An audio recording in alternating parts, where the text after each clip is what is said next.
जय हिंद दोस्तों, मैं नवीन शर्मा आप सभी का स्वागत करता हूं। आशा करता हूं आप सब एकदम अच्छे हैं, एकदम बेहतरीन हैं। एक बार सारे प्यारे दोस्त बताएंगे आप सब कैसे हैं।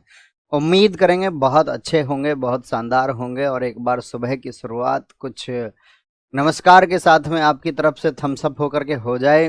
और अभी हम 10 मिनट लेट हैं, और 10 मिनट लेट होने का कारण जाम है। दरअसल मैं सुबह क्लास लेके मैं घर चला गया, है ना। थोड़ी भूख लगी हुई थी, मैंने कहा यार एक दो पराठे ही हो जाएं आलू गाजर की सब्जी के साथ में। उनके चक्कर में फिर जाम मिल गया, तो माफ़ी चाहते हैं 10 मिनट की देरी के लिए। और हम पहुंच चुके हैं प्रैक्टिस सेट नंबर 3 पर, इसी उम्मीद के साथ में कि जो पिछला प्रैक्टिस सेट होगा उसको आप अच्छे से रिवाइज करके एक बार मिलेंगे। हालांकि चीज़ें आपको याद होंगी, क्योंकि परीक्षा का समय आ चुका है, बहुत सारी चीज़ें आपको याद होंगी और आपका एक अच्छा रिवीजन चल रहा होगा। तो कंटिन्यू करते हैं एक बार ध्यान से, बहुत ध्यान से आप क्वेश्चन को पढ़ना, उतने ही ध्यान से आंसर देना। कौन सी नृत्य शैली अपनी आध्यात्मिक भक्ति और वैष्णव आंदोलन से जुड़ाव के लिए प्रसिद्ध है? जो वैष्णव आंदोलन से जुड़ी हुई है, तो वैष्णव आंदोलन से जुड़ी हुई है हमारा कौन सा? सत्रिया। सत्रिया कहाँ का है? भरतनाट्यम तमिलनाडु, कथक उत्तर भारत यानी उत्तर प्रदेश, कुचिपुड़ी आंध्र प्रदेश। और सत्रिया कहाँ का है ये आपको आंसर देना है। तो सत्रिया आप कहेंगे भैया असम का है। कहाँ का है? असम का। इसमें मुझे संगीत बताओ कौन सा प्रयोग होता है? सत्रिया में जो संगीत प्रयोग होता है उस संगीत का नाम है बोर गीत। क्या नाम है? बोर गीत संगीत इसमें प्रयोग होता है। बोर गीत कौन सा होता है? बोर गीत संगीत इसमें प्रयोग होता है। कब स्थापित हुआ था सत्रिया? ये सन 2000 में जुड़ा, और 2000 में ये शास्त्रीय नृत्य बना था। कौन है इसके संस्थापक, जरा बताएं। Who is the founder of Sattriya? संस्थापक हैं इसके श्रीमत शंकर देव। क्या बोला करो, मन मन में बोला करो, ठीक है। कमेंट सेक्शन में लिखना जरूरी नहीं है। श्रीमत शंकर देव, मन मन में बोला करो, श्रीमत शंकर देव। मुझे बताओ सत्रिया जो है ये कितने वर्ष पुराना है? कितने वर्ष पुराना है? तो सत्रिया हम कहेंगे 500 वर्ष पुराना है। कितना? 500 वर्ष पुराना है। और सबसे पुराना कौन सा है? भरतनाट्यम। वो कितना पुराना है? तो वो 2000 वर्ष पुराना है। भरतनाट्यम कितना है? ये 2000 वर्ष पुराना है, ठीक है। सबसे पुराना यही है आपका, 2000 पुराना, 2000 वर्ष पुराना है। मुझे बताओ सत्रिया जो नृत्य आया था वो किसका प्रदर्शन के लिए आया था? तो लिखना सत्रिया अंकिया नाट के प्रदर्शन के लिए आया था। सत्रिया किसके लिए? अंकिया नाट के प्रदर्शन के लिए। किसके लिए? अंकिया नाट के परफॉर्मेंस के लिए, अंकिया नाट के प्रदर्शन के लिए इसको लाया गया था। अंकिया नाट के प्रदर्शन के लिए किसको? सत्रिया को जोड़ा गया था। इसमें जो पुरुष कलाकार होता है उसको क्या कहते हैं, और जो महिला कलाकार होती है उसको क्या कहा जाता है? यानी कि पुरुष नर्तक जो होता है, पुरुष नर्तक को इसमें बोलते हैं आपका, क्या बोलेंगे? पुरुष नर्तक को भांगी, और महिला नर्तक को इसमें कहा जाता है सीमंगी। क्या कहा जाता है? सीमंगी उसको कहा जाता है, सीमंगी। मुझे बताओ जो नृत्य का भाग होता है, इसी में एक भाग होता है जिसको हम बोलते हैं माटी अखोरा। क्या बोलोगे? नृत्य का एक भाग होता है माटी अखोरा। माटी अखोरा का संबंध बहुत पूछा जाता है, किस क्लासिकल डांस से है, किस नृत्य, किस डांस से है। यानी माटी अखोरा क्या होता है? मिट्टी का अखाड़ा, मिट्टी पे जो व्यायाम होता है, एक्सरसाइज ऑन द मड होता है। एक माटी अखोरा हो गया। एक और चीज पूछी जाती थी इसमें, बाहोना नृत्य। बाहोना वो किसकी कहानियों से संबंधित है? बाहोना नृत्य जो कि सत्रिय नृत्य से संबंधित है, ये किससे संबंधित है? तो ये भगवान कृष्ण की कहानियों से संबंधित है। किससे? भगवान कृष्ण की कहानियों से ये संबंधित है। भगवान कृष्ण की स्टोरीज इसमें सुनाई जाती हैं, स्टोरीज ऑफ भगवान कृष्णा, ठीक है। सत्रिया। कुचिपुड़ी कहाँ का है बताओ जरा। कुचिपुड़ी कहाँ का है? कुचिपुड़ी आंध्र प्रदेश का है। कहाँ का है कुचिपुड़ी? कुचिपुड़ी आंध्र प्रदेश का है। मुझे बताओ फटाफट से, जो कुचिपुड़ी है ये कुचिपुड़ी किस गांव से लिया गया है? किस गांव से? तो कुचिपुड़ी आंध्रा का है, जो कि आंध्र प्रदेश का एक जिला पड़ता है, कृष्णा जिला। कौन सा जिला पड़ता है? कृष्णा जिले से इसका उद्भव हुआ है। और वो कृष्णा जिले में एक गांव है, उस गांव का नाम आपको बताना है। क्या नाम है? कुचेलापुरम गांव। क्या नाम है? कुचेलापुरम गांव। बिल्कुल भी ध्यान इधर उधर नहीं होना चाहिए, आंसर देने पर आपका ध्यान होना चाहिए। मुझे बताओ कौन सी धातु की तस्तरी होती है इसमें, जिसमें पैर रख के नृत्य किया जाता है? तस्तरी इसमें होती है पीतल की। क्या बोलोगे? पीतल। पीतल की तस्तरी में क्या रखा जाता है? पैर रख कर के डांस होता है, पैर रखकर। इसी डांस को क्या कहते हैं? इसी डांस को कहते हैं आपका तरंगम। क्या बोलोगे? तरंगम। जनक कौन है कुचिपुड़ी के? कुचिपुड़ी के जनक कौन है? तो जनक हैं इसके सिद्धेंद्र योगी। कौन है? सिद्धेंद्र, सिद्धेंद्र योगी का संबंध किससे है? इसी से संबंध है ये सिद्धेंद्र योगी का। अन्य नाम जो इससे लिए जाते हैं, जो पैरों की मुद्रा होती है, जैसे नागबंध मुद्रा, किससे संबंध रखती है? नागबंध, इसी से संबंध रखती है। आपसे पूछ ले कंतेरा का संबंध किससे है? इसी से संबंध है। मंडी कोप्पू का संबंध किससे है? मंडी कोप्पू का, तो इसका संबंध भी इसी से है, इसी से। अब आप मुझे बताओ, कुचिपुड़ी जो डांस करता है उस व्यक्ति को क्या कहा जाता है? कुचिपुड़ी, कुचिपुड़ी में जो नर्तक होता है, कच्ची पूड़ी के साथ क्या बना लोगे? आलू, भगवतालू। क्या बोलोगे? भागवतालू जो कहा जाता है वो कुचिपुड़ी के डांस को कहा जाता है। इसमें एक मेंढक की कहानी भी होती है। हाँ जी भैया, मेंढक की कहानी जो होती है उसको क्या कहा जाता है? मेंढक की कहानी को कहा जाता है मंडूकम। क्या कहा जाता है? मंडूकम। और इसमें जो पोशाक होती है जिसको पुरुष पहनते हैं, उस ड्रेस को क्या कहा जाता है? उसको कहा जाता है बगलबंदी। क्या कहा जाता है? बगलबंदी कहा जाता है। बाकी जल चित्रम वगैरह आप जानते होंगे, पैर के अंगूठे से जो निशान बनाए जाते हैं फर्श पर, उसको बोला जाता है जल से बनाए गए चित्र, अर्थात जल चित्रम कहा जाता है, जल चित्रम। काला घोड़ा कला महोत्सव प्रतिवर्ष कहाँ आयोजित किया जाता है? ये आपके रिवीजन के टॉपिक्स हैं जो ब्लू कलर में दिख रहे हैं। उम्मीद करूंगा, मैं 3 दिन से आपसे कह रहा हूँ, उत्सव पढ़ लो, शास्त्रीय नृत्य पढ़ लो, शास्त्रीय नृत्य पढ़ लो। हम सब करके बताएं भैया, अब शास्त्रीय नृत्य हम पढ़ चुके होंगे। तीसरे दिन आप हमसे लगातार कह रहे हैं, हम इतने सिंसियर हैं कि आपके दिए टारगेट्स को हम पूरा करेंगे। सबका थम्स अप आए तो एनर्जी आएगी मुझ तक भी कि हाँ, मैं होशियार बच्चों को पढ़ा रहा हूं, मैं मेहनती बच्चों को पढ़ा रहा हूं। ये ऊर्जा आप मुझ तक पहुंचाएं फटाफट से, ठीक है? तो काला घोड़ा जो उत्सव है ये मुंबई में मनाया जाता है। कहां पर मनाया जाता है? ये मुंबई में मनाया जाता है। कब शुरू हुआ था? इसकी शुरुआत हुई थी 1999। सीजीएल बहुत पूछता है इसको। सीजीएल 1999 में इसकी शुरुआत हुई थी। अगर मैं महाराष्ट्र की बात करूं तो क्या कहता था महाराष्ट्र को? मैं महाराणा जी, महाराणा जी से याद रखना। महाराणा जी किस पे बैठे हुए हैं? काले घोड़े पर बैठे हुए हैं। बैठे का मतलब बिठोवा, काले घोड़े पर बैठे हुए हैं। बिठोवा कहाँ का उत्सव है? यहीं का। महाराणा जी कैसे लग रहे हैं? निराले लग रहे हैं। नराली पूर्णिमा यहीं का है, नराली पूर्णिमा यहीं का है, ठीक है? कोजागिरी उत्सव कहाँ पर मनता है? कोजागिरी, वो महाराष्ट्र में मनता है। अच्छा, आप मुझे बताओ, होजागिरी कहाँ का है? होजागिरी, परफेक्ट सा आंसर आया आप सब लोगों का, होजागिरी। बाण गंगा, ये भी मुंबई में ही मनता है। कितने दिन मनता है बाण गंगा उत्सव? बाण गंगा उत्सव 2 डेज मनता है, यानी 2 दिन ये मनता है, 2 दिन मनता है। खंडोवा की, बैठे हुए और खड़े हुए, बिठोवा, इससे याद रखेंगे, ठीक है? एक गुड़ी पड़वा, गुड़ी पड़वा पूछा जाएगा आपसे एग्जाम में। गुड़ी पड़वा ये क्या है? महाराष्ट्र का न्यू ईयर है, अर्थात नव वर्ष है ये महाराष्ट्र का। गणेश चतुर्थी कितने दिन मनती है? ये आपसे क्वेश्चन है मेरा। गणेश चतुर्थी महाराष्ट्र में कितने दिन मनती है? तो आप कहेंगे गणेश चतुर्थी 11 दिन मनती है, 11 दिन। जिसको किसने शुरू किया था? 1894 में बाल गंगाधर तिलक जी ने शुरू किया था। बाल गंगाधर तिलक ने इसको क्या किया था? शुरू किया था। एक क्वेश्चन पूछा जाएगा, बाणगंगा उत्सव जो 2 दिन मनता है ये कौन से भगवान से संबंधित है? तो जो बाणगंगा उत्सव है ये भगवान राम से संबंधित है। किनसे है? भगवान राम से, राम जी से ये रिलेटेड है, भगवान राम से ये संबंधित है। याद रखेंगे इस बात को, ठीक है? कभी भी गलती नहीं करनी है। आपने उत्सव पढ़े होंगे, मैंने टारगेट दिया है, पूछें जरा उत्सव। मैं आपसे उत्सवों के नाम पूछूंगा, आपको राज्य का नाम बताना है। किसका? आपको राज्य का नाम बताना है। बताओ जरा, बॉन्ड्रम कहाँ का है? बॉन्ड्रम, बॉन्ड्रम कहाँ का है? मैं आपसे पूछूं सिग्मो कहाँ का है? सिग्मो, सिग्मो फेस्टिवल कहाँ पर आयोजित होता है? सिग्मो। साओ जो आओ, साओ जो आओ ये कहाँ पर आयोजित होता है? साओ जो आओ, सो जाओ, क्या बोलोगे? साओ जो आओ ये कहाँ पर है? सनबर्न कहाँ पर होता है? जहाँ पर भैया सूरज से क्या है, स्किन जल जाती है, चिक्कल काला पड़ जाता है, स्किन जो है एकदम से काली पड़ जाती है। अरे भैया ये तो रेत किनारे होता है, रेत किनारे होता है, चिक्कल कालो। ये सब आपको बताने हैं कहाँ के हैं, कहाँ के हैं। आप मुझे बताओ हम्पी कहाँ पर मनाया जाता है? हम्पी पूछेंगे आपसे, हम्पी पूछ सकते हैं। कंबाला पूछ सकते हैं आपसे, कंबाला जिसको भैंसा दौड़ कहा जाता है, भैंसा दौड़, भैंसा दौड़ ये कहाँ पर मनाया जाता है? भैंसा दौड़। आपसे हम पूछेंगे गोम्बे हब्बा कहाँ पर मनाया जाता है? गोम्बे, गाँव में चल रही है गोम्बे हब्बा, उसने एकदम से नाटक कर दिया, बोली नहीं मैं गाँव वाँव में नहीं रहती हूँ। त्रिशूरपुरम, क्या बोलोगे? त्रिशूरपुरम बताओ कहाँ का है? त्रिशूरपुरम जिसको वडक्कुनाथम टेम्पल में मनाया जाता है। थेयम बताओ कहाँ का है? अरट्टू बताओ, डबल टैग कहाँ की पहचान मैंने आपको बता रखी है, अरट्टू। अट्टूकल बताओ डबल टैग कहाँ का होता है?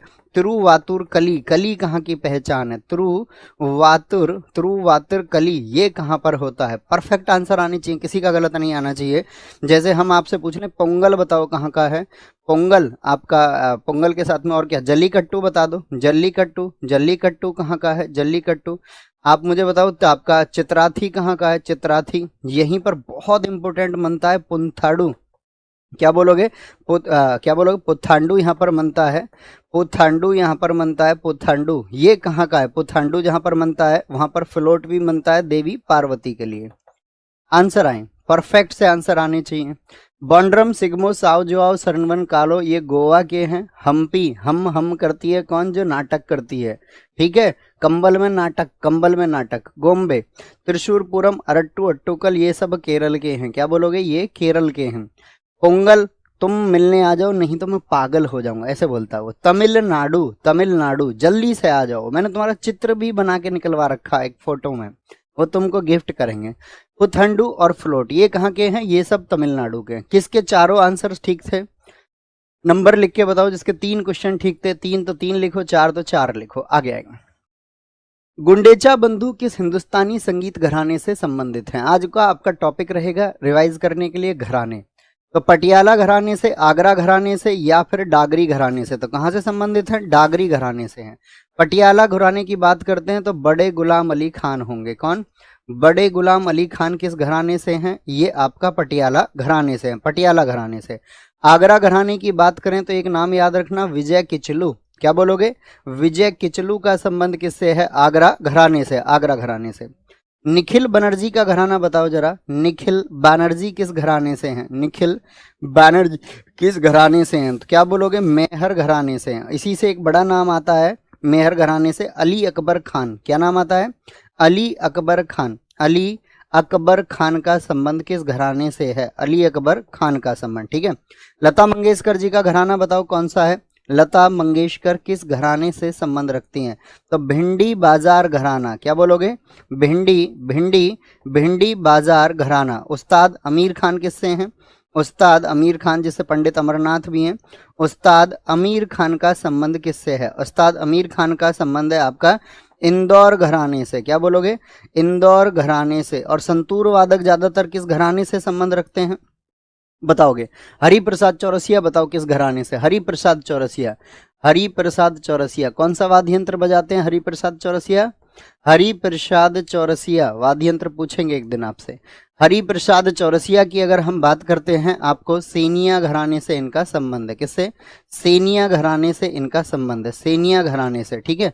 जैसे पंडित जसराज का नाम आता है, पंडित जसराज ये किस घराने से संबंध रखते हैं? तो मेवाती घराने से।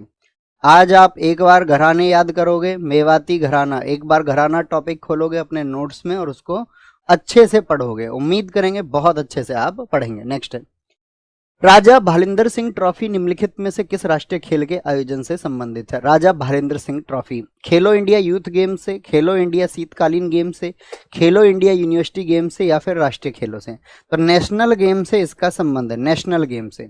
देखिए इसको जो आयोजित कराता है, इसको आयोजित कराता है इंडियन ओलंपिक एसोसिएशन, भारतीय ओलंपिक संघ। और परफेक्ट सा उत्तर आए भारतीय ओलंपिक संघ, जिसके पहले अध्यक्ष JRD टाटा थे। उसकी स्थापना जो हुई थी किस वर्ष में हुई? जिसका हेडक्वार्टर नई दिल्ली है, जिसकी वर्तमान में मैंने आपको बताई थी, अध्यक्ष भी मैंने आपको बताई थी। दोनों आंसर आप लोगों को करने हैं। तो भारतीय ओलंपिक संघ कब बना? 1927 में बना था, 1927 में।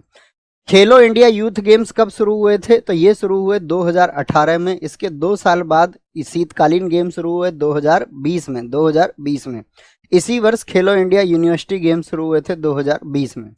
अगर पूछे पहले राष्ट्रीय खेल, पहले नेशनल गेम कब हुए थे? पहले नेशनल गेम कब हुए थे? तो 1924 में हुए थे। कहां पर? लाहौर में, लाहौर में। हालांकि राष्ट्रीय खेल नाम इनको 1940 में दिया, 1940 में। अभी आपको पता होगा हाल ही में 2025 में 38वें राष्ट्रीय खेल हुए थे। हाँ जी भैया पता है, तो बताओ 38वें राष्ट्रीय खेल कहाँ पर हुए थे? 38वें जो नेशनल गेम हुए थे 2025 में, ये कहाँ पर हुए थे 2025 में? तो आप क्या बोलोगे? ये भैया हुए थे उत्तराखंड में। और इसका उद्घाटन किसने किया था? इसका जो उद्घाटन किया हमारे देश के प्रधानमंत्री नरेंद्र मोदी जी ने किया। किसने? उद्घाटन नरेंद्र मोदी जी ने किया। और जो समापन है वो समापन किसने किया? समापन किया आपका अमित शाह ने। किसने? अमित शाह के द्वारा इसका समापन किया गया। शुभंकर कौन रहा था, यानी कि मैस्कॉट कौन रहा था? तो मैस्कॉट रहा था इसमें मौली। क्या बोलोगे? मौली इसमें मैस्कॉट रहा था, मैस्कॉट।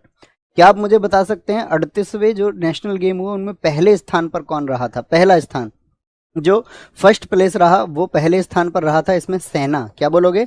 सेना। सेना ने जो इसमें पाए वो पाए थे 68 गोल्ड और टोटल मेडल थे उनके 121। जो सेकंड प्लेस पर रहे थे, सेकंड प्लेस पर आपका महाराष्ट्र रहा। महाराष्ट्र कितने के साथ में? 54 गोल्ड के साथ में कुल 201 मेडल। मेडल तो उनके ज्यादा रहे, लेकिन चूंकि गोल्ड मेडल से स्थान तय होता है।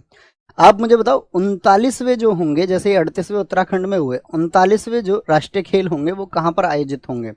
39वें नेशनल गेम कहाँ पर आयोजित होंगे? तो 39वें जो होंगे भैया वो मेघालय में होंगे। कहाँ पर होंगे? मेघालय में 39वें नेशनल गेम होंगे। 39वें। क्रिकेट में फॉलो ऑन नियम के संबंध में निम्नलिखित कथनों पर विचार करें। फॉलो ऑन समझते हैं? फॉलो ऑन कौन से फॉर्मेट में होता है? बहुत बढ़िया, निर्मल राज जी ने सबसे पहले आंसर दिया था कि भैया जो गेम होंगे 39वें वो मेघालय में होंगे। बहुत तालियां आपके लिए। तो फॉलो ऑन नियम T20 और एक दिवसीय क्रिकेट मैचों में लागू होता है? गलत बात है, फॉलो ऑन सिर्फ टेस्ट में होता है। 5 दिन या उससे अधिक के टेस्ट मैच में यदि बल्लेबाजी करने वाली टीम कम से कम 200 रनों से आगे है तो वह फॉलो ऑन लागू कर सकती है। ये एकदम से क्या हो जाएगा? कथन सही हो जाएगा। तो कौन सा ठीक हो जाएगा? केवल 2 ठीक हो जाएगा, केवल 2 ठीक हो जाएगा, केवल 2। क्रिकेट मैंने आपको टारगेट दिया था पढ़ने का, पढ़ चुके होंगे, तो क्वेश्चन भी आप फिर बताएंगे तो जरा पूछ ले हमसे क्वेश्चन। जो क्रिकेट होता है, क्रिकेट में जो बॉल होती है उसकी सरकमफेरेंस कितनी होती है, यानी कि जो बॉल है उसकी परिधि कितनी होती है? बॉल की जो परिधि है वो कितनी होती है? तो क्या बोलेंगे भैया? 22.4 सेंटीमीटर से लेकर के 22.9 सेंटीमीटर होती है। मिलीमीटर में पूछ लेगा तो 10 से गुणा कर देंगे, क्योंकि 1 सेंटीमीटर में 10 मिलीमीटर होते हैं, तो तब 224 मिलीमीटर से 229 मिलीमीटर हो जाएगा। जो बॉल होती है उसका वजन कितना होता है बताओ? क्रिकेट की बॉल का वजन होता है 155 से लेकर के 163 ग्राम। क्या होता है? 163 ग्राम होता है। जो बैट होता है क्रिकेट का, बैट की जो लंबाई होती है बताएंगे कितनी होती है? क्रिकेट के बैट की लंबाई वो साथी आपका इंचेस में होती है, 38 इंचेस होती है। कितनी होती है? 38 इंचेस होती है। जो इसकी चौड़ाई होती है क्रिकेट के बैट की वो 4.25 इंच होती है, 4.25 इंच होती है। क्रिकेट में जो पिच होती है, पिच यानी कि जो जहां पर खेला जाता है, पिच की जो लंबाई है वो कितनी होती है? पिच की जो लेंथ होती है आपका 20.11 मीटर, या इसको हम गज में 22 गज भी कहते हैं। अगर मैं पूछूं जो पिच है उसकी चौड़ाई कितनी होती है, ब्रेथ कितनी होती है पिच की, तो पिच की चौड़ाई होती है 3.05 मीटर। ये मीटर में मेजर होती है, 3.05 मीटर। अच्छा, टेस्ट मैच आप जानते हैं, मुझे बताओ टेस्ट मैच में एक दिन में कितने ओवर हो सकते हैं? टेस्ट मैच में एक दिन में जो ओवर होते हैं, टेस्ट मैच आपका 5 दिन का होता है। कितने दिन का होता है? 5 डेज होता है। इसमें डेली कितने ओवर होते हैं? तो डेली इसमें 90 ओवर का मैच होता है। कितना? 90 ओवर का मैच होता है, 90 ओवर का। मुझे बताओ टेस्ट मैच में जो लंच टाइम होता है वो कितना होता है? टेस्ट मैच में जो लंच टाइम होता है, लंच टाइम 40 मिनट का होता है। कितने का होता है? 40 मिनट का। टी ब्रेक पूछें आपसे, टी ब्रेक या टी टाइम पूछें, टी ब्रेक कितना होता है? तो टी ब्रेक इसका आधा अर्थात 20 मिनट होता है। इनिंग ब्रेक पूछें वो इसका आधा होता है। क्या बोलेंगे? इनिंग्स ब्रेक पूछ लें आपसे, इनिंग्स ब्रेक कितना होता है टेस्ट मैच में? तो वो 10 मिनट होता है। क्या होता है? 10 मिनट। T20 में कितना होता है इनिंग ब्रेक? T20 में तो वहां 10 मिनट होता है। और ODI में पूछें T20 में टी ब्रेक, मुझे बताओ T20 में जो साथी टी ब्रेक होता है आपका, टी ब्रेक होता है, sorry inning break, tea break नहीं होगा उसमें, इनिंग ब्रेक होगा उसमें। इनिंग ब्रेक जो होता है आपका, इनिंग ब्रेक जो होता है T20 में वो कितना होता है, वो 10 मिनट होता है। और ओडीआई में, ओडीआई वनडे इंटरनेशनल जो 50 ओवर का मैच होता है, इसमें जो इनिंग ब्रेक होता है वो आपका 40 मिनट होता है, 40 मिनट होता है, ठीक है। T20 20 ओवर का होता है। T20 में ओवर लिमिट कितनी होती है, फटाफट से बोलो। एक गेंदबाज कितनी बॉल फेंक सकता है, कितने ओवर फेंक सकता है T20 में? अगर हम पूछें T20 में साथी, आपका ओवर लिमिट जो होती है वो कितनी होती है?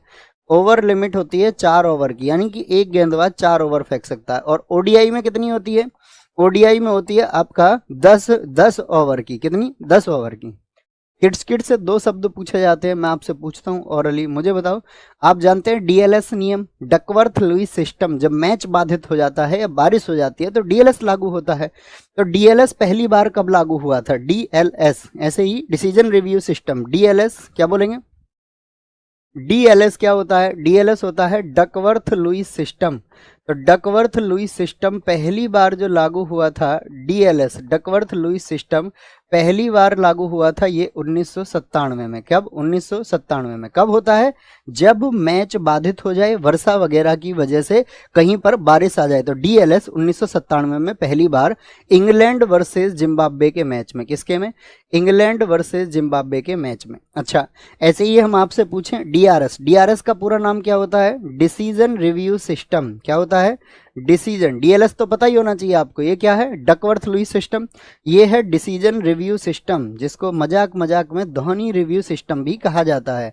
तो डीआरएस जो होता है ये लागू हुआ था 2008 में इंडिया और श्रीलंका के मैच में, इंडिया एंड श्रीलंका। और बहुत जबरदस्त आंसर आप लोगों को आएगा कि आपका, मुझे बताओ, डीआरएस से आउट दिए जाने वाले पहले क्रिकेटर कौन है? पहले क्रिकेटर कौन है बताएंगे फटाफट से। डीएलएस नहीं सोनम वर्मा जी, डीएलएस नहीं, डीआरएस। सोनम वर्मा जी ने लिखा है वीरेंद्र सहवाग पहले खिलाड़ी हैं जो इसके तहत आउट दिए गए थे। बहुत शानदार आंसर है, बहुत शानदार आंसर है। नेक्स्ट, भारतीय क्रिकेट में निम्नलिखित में से किसे कैप्टन कूल के नाम से जाना जाता है? उपनाम पढ़ेंगे खिलाड़ियों के। महेंद्र सिंह धोनी है, महेंद्र सिंह धोनी, ठीक है। विराट कोहली को चीकू कहा जाता है। सचिन तेंदुलकर जी को बॉम्बे बॉम्बर या मास्टर ब्लास्टर कहा जाता है, मास्टर ब्लास्टर कहा जाता है। ये क्रिकेट खिलाड़ियों के उपनाम है। एक बार स्क्रीनशॉट लेके रख ली, आपका एक अच्छा रिवीजन हो जाएगा। तो उपनाम आपको पता होने चाहिए। Have a screenshot, have a screenshot. ऐसे ही खिलाड़ियों की पुस्तक बहुत इंपॉर्टेंट है। खिलाड़ियों की पुस्तकों की यदि मैं बात करूं आपसे, मुझे बताओ, द धोनी टच किसने लिखी है? द धोनी टच जो बुक है ये किसने लिखी है? The Dhoni touch. Perfect answer आए तो क्या बोलोगे? भारत सुदर्शन की बुक है, धोनी के बारे में है। किसकी है?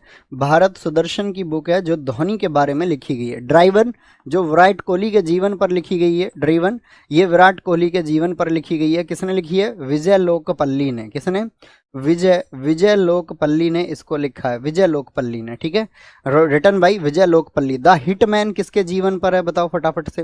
हिटमैन किसको कहा जाता है? रोहित शर्मा। तो उसमें आपका विजय लोकपल्ली ही उसके राइटर हैं, लेकिन उनके साथ में एक राइटर और रहे थे, जी कृष्णन। क्या बोलोगे? जी कृष्णन उनका नाम रहा है। मुझे बताओ आप, सनी डेज बुक किसकी है? सनी, क्रिकेट की बहुत पूछी जाती हैं, आपके एग्जाम में भी भर भर के पूछी जाएंगी। सनी डेज की बात करें, उन्होंने ही लिखी थी आइडियल्स। क्या? आइडियल्स। और रन्स एंड रूइंस ये किसकी बुक है? रन्स एंड रूइंस ये आपका सुनील गावस्कर की बुक है, सुनील गावस्कर। सचिन तेंदुलकर जी की बुक कौन सी है? प्लेइंग इट माई वे। क्या बोलोगे? सचिन तेंदुलकर जी की जो बुक है उसका नाम है, सचिन तेंदुलकर जी इनकी बुक है playing it my way. Playing it my way ये एसएससी की फेवरेट है। प्लेइंग इट माई वे ये किसने लिखी है? ये सचिन तेंदुलकर ने लिखी है। किसने? सचिन तेंदुलकर ने। आंसर देते रहे भैया, टेबल पर बैठे हुए आराम से, लाइब्रेरी में शोर नहीं करना। नो स्पिन बताओ किसकी है?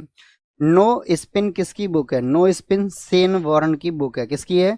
सेन वॉरेन की बुक है। द इनसाइडर बताओ, द इनसाइडर किसकी बुक है? द इनसाइडर किसकी बुक है? आकाश चोपड़ा। 2023 में ये किताब बहुत पूछी गई, आकाश चोपड़ा। अभी बताते हैं 2024-25 में कौन सी पूछी जा रही है। The test of my life खूब पूछी जाती है, जब कैंसर हो गया था the test of my life Yuvraj Singh को, तो उसके बाद इन्होंने किताब लिखी थी युवराज सिंह। क्या बोलोगे? युवराज सिंह की बुक है, युवराज सिंह की बुक है। आई हैव द स्ट्रीट्स 2024 में खूब पूछी गई, 2025 में पूछी जा रही है, बताइए। आई हैव द स्ट्रीट्स ये किसकी है? I have the streets, I have the streets, तो ये है रविचंद्र अश्विन की बुक। किसकी है? रविचंद्र अश्विन की बुक है। सिक्स मशीन बताओ, सिक्स मशीन किसकी बुक है? सिक्स मशीन ये आपका क्रिस गेल की बुक है। किसकी है? क्रिस गेल की बुक है। क्या बोलेंगे? क्रिस गेल की बुक है सिक्स मशीन, सिक्स मशीन। और एक बताओ आपका स्टैंडिंग माई ग्राउंड किसकी है? स्टैंडिंग माई ग्राउंड ये मैथ्यू हेडन की है। स्टैंडिंग माई ग्राउंड ये किसकी है? ये मैथ्यू हेडन की है। और सौरव गांगुली की कौन सी है? मैथ्यू हेडन की है, Matthew Hayden, Matthew Hayden. Wide angle बताओ फटाफट से, वाइड एंगल किसकी बुक है? वाइड एंगल, चुपचाप मनी मन आंसर देते रहो, अनिल कुंबले की बुक है। किसकी? अनिल कुंबले की बुक है wide angle, wide angle.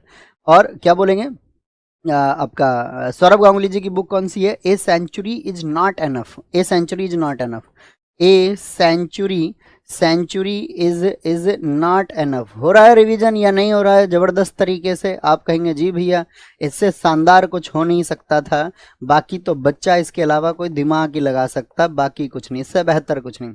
A century is not enough, मुझे बताओ फटाफट से, a century is not enough.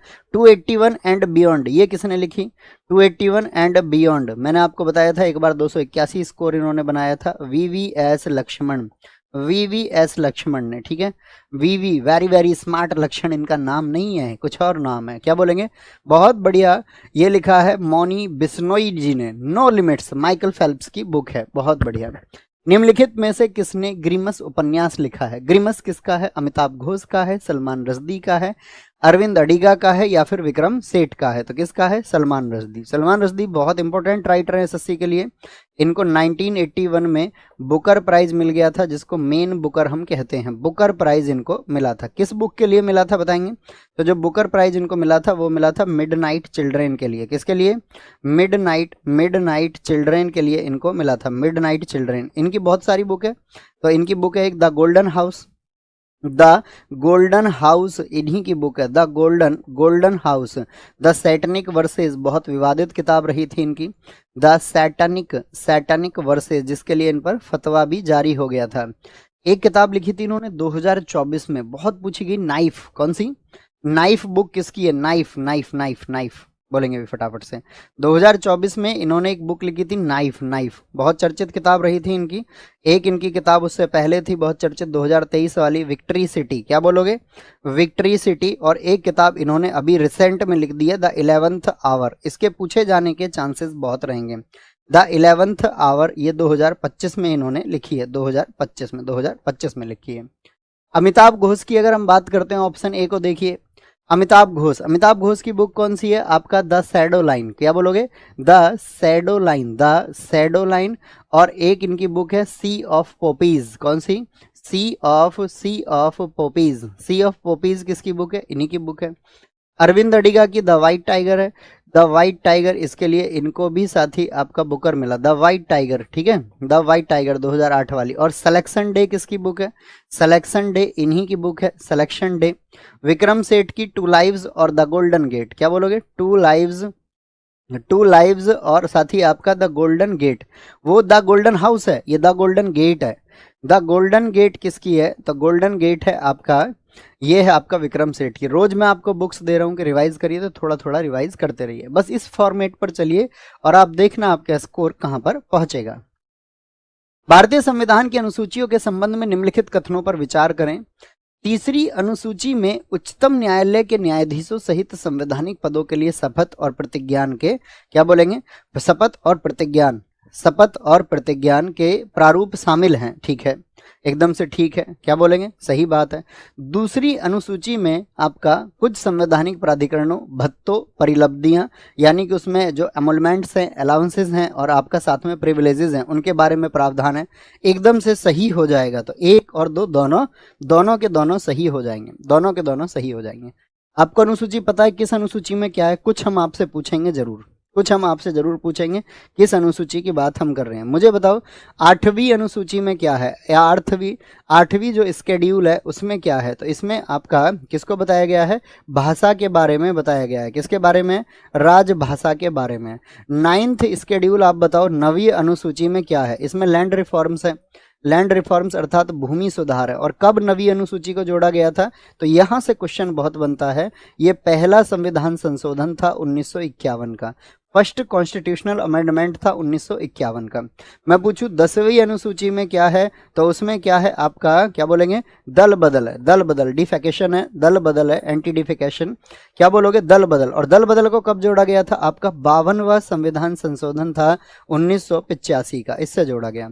11वीं अनुसूची में क्या है बताइए फटाफट से। जो 11वीं अनुसूची है उसमें आपका पंचायत को जोड़ा गया है। किसको, पंचायत को, जिसमें कितने विषय रखे गए हैं, 29 सब्जेक्ट इसमें रखे गए हैं, 29 विषय इसमें रखे गए हैं। और इसको जोड़ा गया था 73वें संविधान संशोधन से।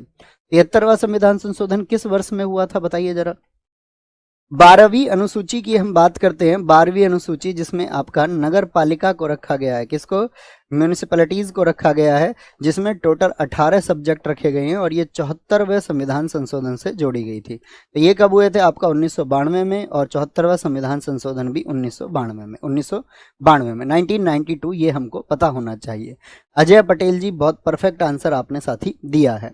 ये देख लेना एक बार किस अनुसूची में क्या दिया गया है। 9वीं में पंचायत है आपका, ये आपको पता होना चाहिए। इसके आर्टिकल भी कई बार पूछ लेते हैं कि नागरिकता में कौन से अनुच्छेद से कौन से तक आता है। मूल अधिकार में पूछ लेता किस भाग में है, तो किस में है, भाग 3 में है। ये आज आपको एक बार पढ़ लेना है, ठीक है। ये सारा लिख दिया है हमने। यहाँ पर आएंगे मौलिक अधिकार। अनुच्छेद 20 का कौन सा खंड है जो दोहरे दंड से सिद्धांत को शामिल करता है, यानी कि आपको जो डबल जेओपार्डी से आपका अगर बात करें प्रोटेक्शन देता है कि भाई एक ही अपराध के लिए आपको 2 बार दंडित नहीं किया जा सकता है, ठीक है, अपराध के लिए 1 बार दंड मिलेगा। तो 20 का कौन सा सेक्शन है, तो 20 का सब सेक्शन जो है वो 2 है। क्या बोलोगे, 2 है। जैसे 20 के 1 में क्या बात कही गई है, 20 के 2 में क्या बात कही गई है, 2 में तो आपको पता ही चल गया, तो 3 बचा। फिर आपका 20 के 3 में क्या बात कही गई है, तो 20 का 1 कहता है कि वो बोलता है protection against x post facto. Protection against x post facto, इसका क्या मतलब है कि आपने आज अपराध किया है तो आज तक जो कानून है उसी के अनुसार सजा मिलेगी। ऐसा नहीं है कि 1 साल बाद कोई कानून आ जाए आप जेल में और उस कानून के अनुसार आपको सजा मिल जाएगी, नहीं, जब अपराध घटित हुआ है उसी समय के कानून के हिसाब से सजा मिलेगी। तो 20 के 1 में इसको बोलते हैं हम पूर्वव्यापी कानून के विरुद्ध संरक्षण। क्या बोलोगे, पूर्वव्यापी कानून के विरुद्ध संरक्षण कहाँ बताया गया है, पूर्वव्यापी कानून के विरुद्ध संरक्षण, इसी को हम क्या कहते हैं, protection against x post facto. तो क्या बोलेंगे, एक्स पोस्ट फैक्टो की बात कहां पर की गई है, वहां पर प्रोटेक्शन की बात की गई है 20 के 3 में क्या की गई है, आत्मदोष के विरुद्ध संरक्षण। आत्मदोष के विरुद्ध संरक्षण, यानी कि आप पर जोर नहीं दिया जा सकता कि आप खुद के खिलाफ आप कोई गवाही दें, तो इसको बोलते हैं प्रोटेक्शन अगेंस्ट सेल्फ इंक्रिमिनेशन। क्या बोलोगे, प्रोटेक्शन अगेंस्ट सेल्फ इंक्रिमिनेशन की बात कहां पर की गई है, अच्छा यहाँ पर की गई है। मुझे बताओ जो देश में इमरजेंसी लगती है तो कौन से आर्टिकल निलंबित नहीं होते हैं, जो बने रहते हैं इमरजेंसी के दौरान, आपातकाल के दौरान यहीं पर हम पढ़ते थे। आपातकाल के दौरान आपका मतलब आपातकाल के दौरान हम नहीं पढ़ते थे, इस टॉपिक के दौरान पढ़ते थे। आर्टिकल 20 और 21 क्या है, ये निलंबित नहीं होते। क्या बोलोगे, निलंबित नहीं होते हैं। क्या बोलोगे, निलंबित नहीं होते। क्या बोलेंगे, निलंबित नहीं होते हैं आर्टिकल 20 और 21 के दौरान, याद रखेंगे 20 और 21 आपातकाल के दौरान। विहान कुमार बनाम हरियाणा राज्य के मामले में निम्नलिखित में से किस संवैधानिक उल्लंघन के कारण सर्वोच्च न्यायालय ने गिरफ्तारी को अवैध कर दिया, अरेस्ट जो था उसको इलीगल बता दिया था, क्योंकि गिरफ्तारी के आधार की जानकारी नहीं दी गई थी। तो 22 के 1 में बताया गया गिरफ्तारी के आधार की जानकारी नहीं है। बहुत इंपॉर्टेंट आर्टिकल है 22 का 1, 14 आप जानते हैं, 21 आप जानते हो, 21 प्राण और दैहिक स्वतंत्रता का अधिकार, बहुत इंपॉर्टेंट, ठीक है। अच्छा मुझे बताओ यहाँ पर आप आर्टिकल बहुत इंपॉर्टेंट आता है 21A में क्या बताया गया, 21A में 6 से 14 वर्ष तक के बच्चों की शिक्षा है। क्या बोलोगे, 6 से 14 वर्ष के जो बच्चे हैं उनकी शिक्षा की बात की गई है, और इसके लिए जो संशोधन हुआ था वो हुआ था 86वां संविधान संशोधन सन 2002 हुआ था, 2002। ठीक है, 2002 हुआ था। आर्टिकल 23 आप मुझे बता सकते हैं किस चीज पर रोक लगाता है? आर्टिकल 23 क्या बोलोगे? Trafficking in human and forced labour, यानी कि जो आपका ट्रैफिकिंग मानव व्यापार जो होता है हमारा, ट्रैफिकिंग इन ह्यूमन बीइंग मानव व्यापार, और साथ में जो फोर्स डिलीवर होती है यानी जबरदस्ती आप जो कोई काम करते हैं उसको बोलते हैं बलात् श्रम। बलात् श्रम पर रोक कौन लगाता है? ठीक है, ये कौन लगाता है? आर्टिकल 23। आर्टिकल 24 की अगर हम बात करें, आर्टिकल 24 की बताओ तो ये क्या है? 14 वर्ष से जो कम के बच्चे हैं उनके काम करने पर रोक लगाता है, रोक लगाता है। ठीक है, ये आपको पता होना चाहिए। कौन सा अनुच्छेद यह प्रावधान करता है? कल मैंने आपको मौलिक अधिकार कहे थे कि आप एक बार रिवाइज कर लेंगे, इसीलिए हम क्वेश्चन पूछ रहे हैं आपसे। आप रिवाइज करोगे, इधर हम रिवाइज कराएंगे, इधर हम आपको टारगेट देंगे, और आपको इसके अतिरिक्त कुछ सोचने की जरूरत नहीं है कि कुछ और भी करना है क्या भैया इसके अलावा, नहीं, इसी को फॉलो करना है, इसी को फॉलो करना है। और इसको जब एग्जाम दे तब बताना इसका क्या फायदा हुआ, होगा, निश्चित होगा और बहुत ज्यादा होगा। शैक्षणिक अल्पसंख्यकों को अपने पसंद के शैक्षणिक संस्थान स्थापित करने के लिए कौन कहता है? तो वो कहता है आर्टिकल 23। लेकिन आर्टिकल 29 क्या बताया था हमने आपको? 29 में अल्पसंख्यकों के जो कल्चरल और एजुकेशनल राइट हैं, सांस्कृतिक और शैक्षणिक अधिकार हैं, ये क्या है? अल्पसंख्यकों के, आसान से शब्दों में लिख सकते हैं, अल्पसंख्यकों के हितों का अधिकार, अल्पसंख्यकों के हितों का जो संरक्षण होता है, protection of interest of minorities, तो ये 29 में बताया गया है। 29 में आर्टिकल 32, इसको क्या कहा जाता है? संविधान की आत्मा। किसने कहा था इसको? सॉल ऑफ कॉन्स्टिट्यूशन किसने कहा था? तो संविधान की आत्मा इसको कहा था बाबा साहब भीमराव अंबेडकर जी ने। किसने कहा था? बाबा साहब भीमराव अंबेडकर जी ने इसको क्या कहा था? संविधान की आत्मा कहा था। क्या है? क्योंकि इसमें रिट बताई गई है, 5 रिट है इसमें। कितनी रिट है? 5 रिट है। हाई कोर्ट के अनुसार किस आर्टिकल में है रिट? तो वो आर्टिकल 226 है, आर्टिकल 226 में है। ओके, तो बताइए कौन सा सही सम्मिलित नहीं है? बंदी प्रत्यक्षीकरण, to have the body of, यानी कि सशरीर प्रस्तुत करना, इसको बोलते हैं सशरीर प्रस्तुत करना। यानी कितने घंटे में करना पड़ता है? सशरीर प्रस्तुत करना, यानी कितने घंटे में? तो 24 घंटे में उसको प्रस्तुत करना पड़ता है। 24 घंटे में, 24 घंटे के अंदर। लेकिन लाने और ले जाने का समय इसमें काउंट नहीं होता है। परमादेश, वी कमांड, इसको बोलते हैं हम आदेश देते हैं, हम आदेश देते हैं। कोर्ट के द्वारा होता है, कोई अधिकारी काम नहीं कर रहा है तो उसको दिया जाता है, भैया ये तुम्हारा काम है, इसको करो। प्रतिषेध, टू बी सर्टिफाइड नहीं, प्रतिषेध होता है मना करना, to prohibited, to be certified नहीं। प्रतिषेध क्या होता है? प्रतिषेध होता है टू प्रोहिबिट, यानी कि मना करना, मना करने को कहते हैं किसी काम पर। यह आपका कार्य क्षेत्र नहीं है, यहाँ ये काम ना अपनी कर सकते हैं। बाय व्हाट अथॉरिटी, ये किस अधिकार से, इसमें पूछा जाता है आप किस अधिकार से ये काम कर रहे हैं, किस अधिकार से। तो चौथी रेट बच गई है, एक बताओ कौन सी है वो? To be certified. तो टू बी सर्टिफाइड जो होती है वो होती है सर्चियरी। क्या बोलते हैं उसको? सर्चियरी बोलते हैं, यानी कि उत्प्रेषण बोलते हैं, उत्प्रेषण, सर्चियरी। क्या बोलेंगे उसको? सर्चियरी बोलते हैं, सर्चियरी। इसका मतलब क्या है?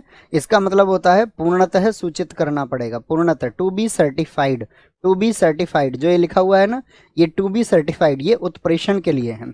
तो जो आर्टिकल 32 है उसमें कितनी रेट हो गई? आर्टिकल 32 सुप्रीम कोर्ट के अनुसार इसमें 5 रेट होती हैं। कितनी? 5 रेट होती हैं। और हाई कोर्ट किस आर्टिकल के अनुसार? तो आर्टिकल 226 के अनुसार, आर्टिकल 226 के अनुसार वो भी रिट जारी कर सकता है। क्या बोलेंगे?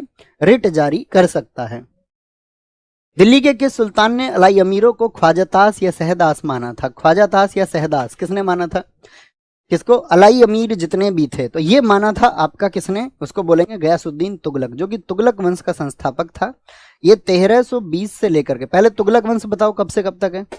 तो तुगलक वंश है बॉस आपका 1320 से लेकर के 1414 तक, और इसमें जो संस्थापक था वो गयासुद्दीन तुगलक था। 1320 से 25 कौन रहा है? ये आपका गयासुद्दीन तुगलक रहा है, गयासुद्दीन तुगलक। ठीक है, अगर गयासुद्दीन तुगलक की हम बात करते हैं तो इसको किस लिए जाना जाता है? इसने सर्वप्रथम नहरें खुदवाई, सबसे ज्यादा नहीं, सबसे ज्यादा तो फिरोज शाह तुगलक ने। सर्वप्रथम नहरें किसने खुदवाई थी? तो वो इसी ने खुदवाई थी। ठीक है, इसके समय पर जो आक्रमण हुए 29 मंगोल आक्रमण इसने विफल किए थे। कितने आक्रमण? 29 मंगोल आक्रमण इसने विफल किए थे, और गाजी की उपाधि इसने धारण की थी। ठीक है, इसी ने ही साथी आपका तुगलकाबाद की स्थापना कराई थी। तुगलकाबाद, दिल्ली का जो तुगलकाबाद है और दिल्ली में जो 56 कोर्ट है वो किसने स्थापित किए थे? इसी ने 56 कोर्ट को इसने स्थापित किया था, उनकी स्थापना इसने स्थापना की थी। क्या आप बता सकते हैं 1325 में जब इसकी डेथ हुई थी तो ये कहाँ से लौट रहा था?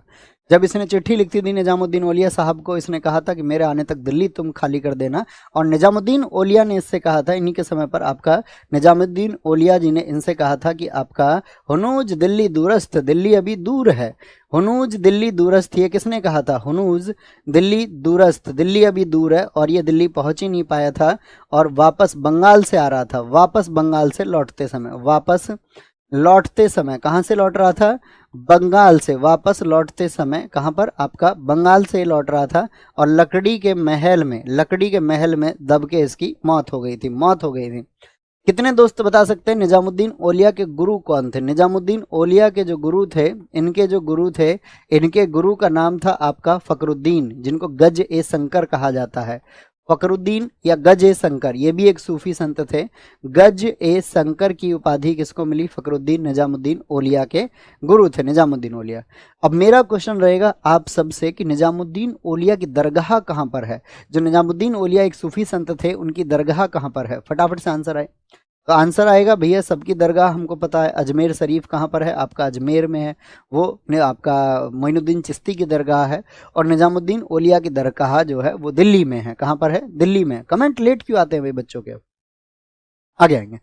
क्या बोलेंगे? अमीर ए सादी को नियुक्त करने वाला प्रथम सुल्तान कौन था? अमीर ए सादो। तो अमीर ए सादी की जो नियुक्ति की वो अलाउद्दीन खिलजी ने, गयासुद्दीन तुगलक ने, मोहम्मद बिन तुगलक ने। तो क्या बोलेंगे? मोहम्मद बिन तुगलक ने। मोहम्मद बिन तुगलक गद्दी पर कब आया था?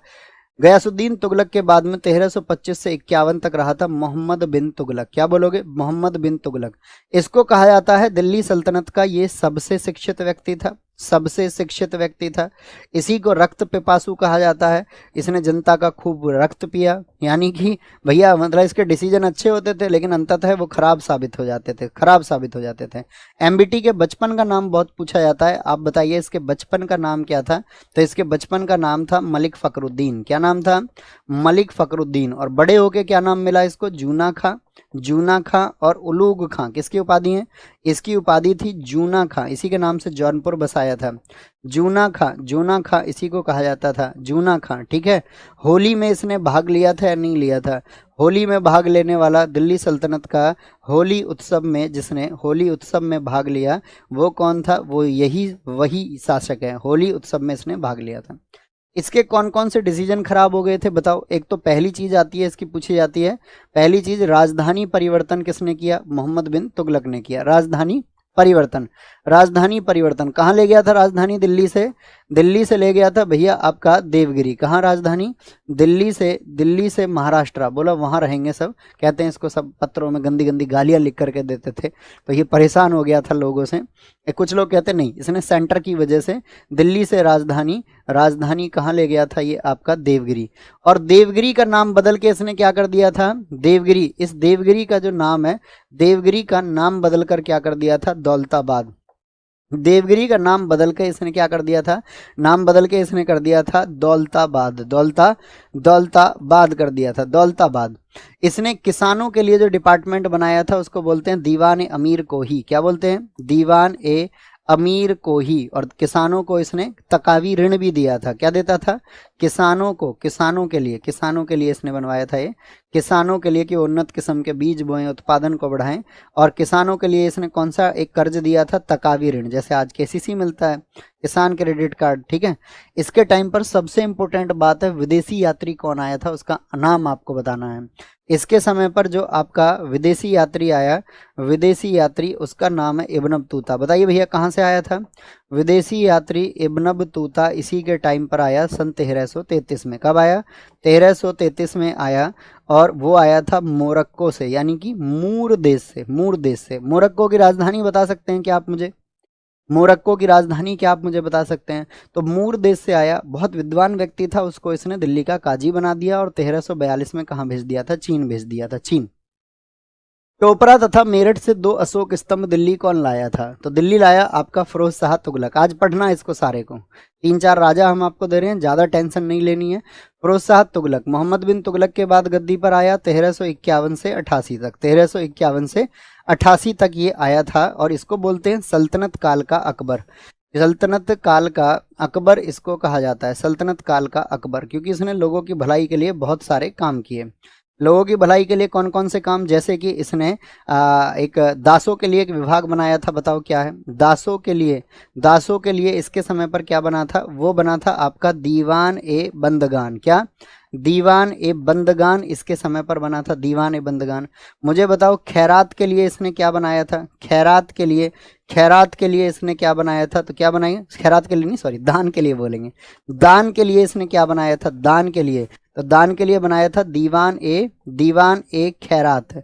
और इसके समय एक अस्पताल बना था, उस अस्पताल को क्या कहा जाता है बताओ?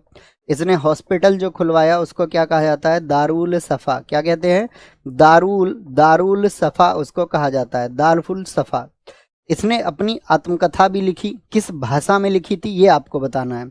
इसकी जो आत्मकथा है फुतुहात ए फिरोज शाही, इसने अपनी ऑटोबायोग्राफी लिखी, आत्मकथा लिखी, फुतुहात ए फिरोज शाही। क्या?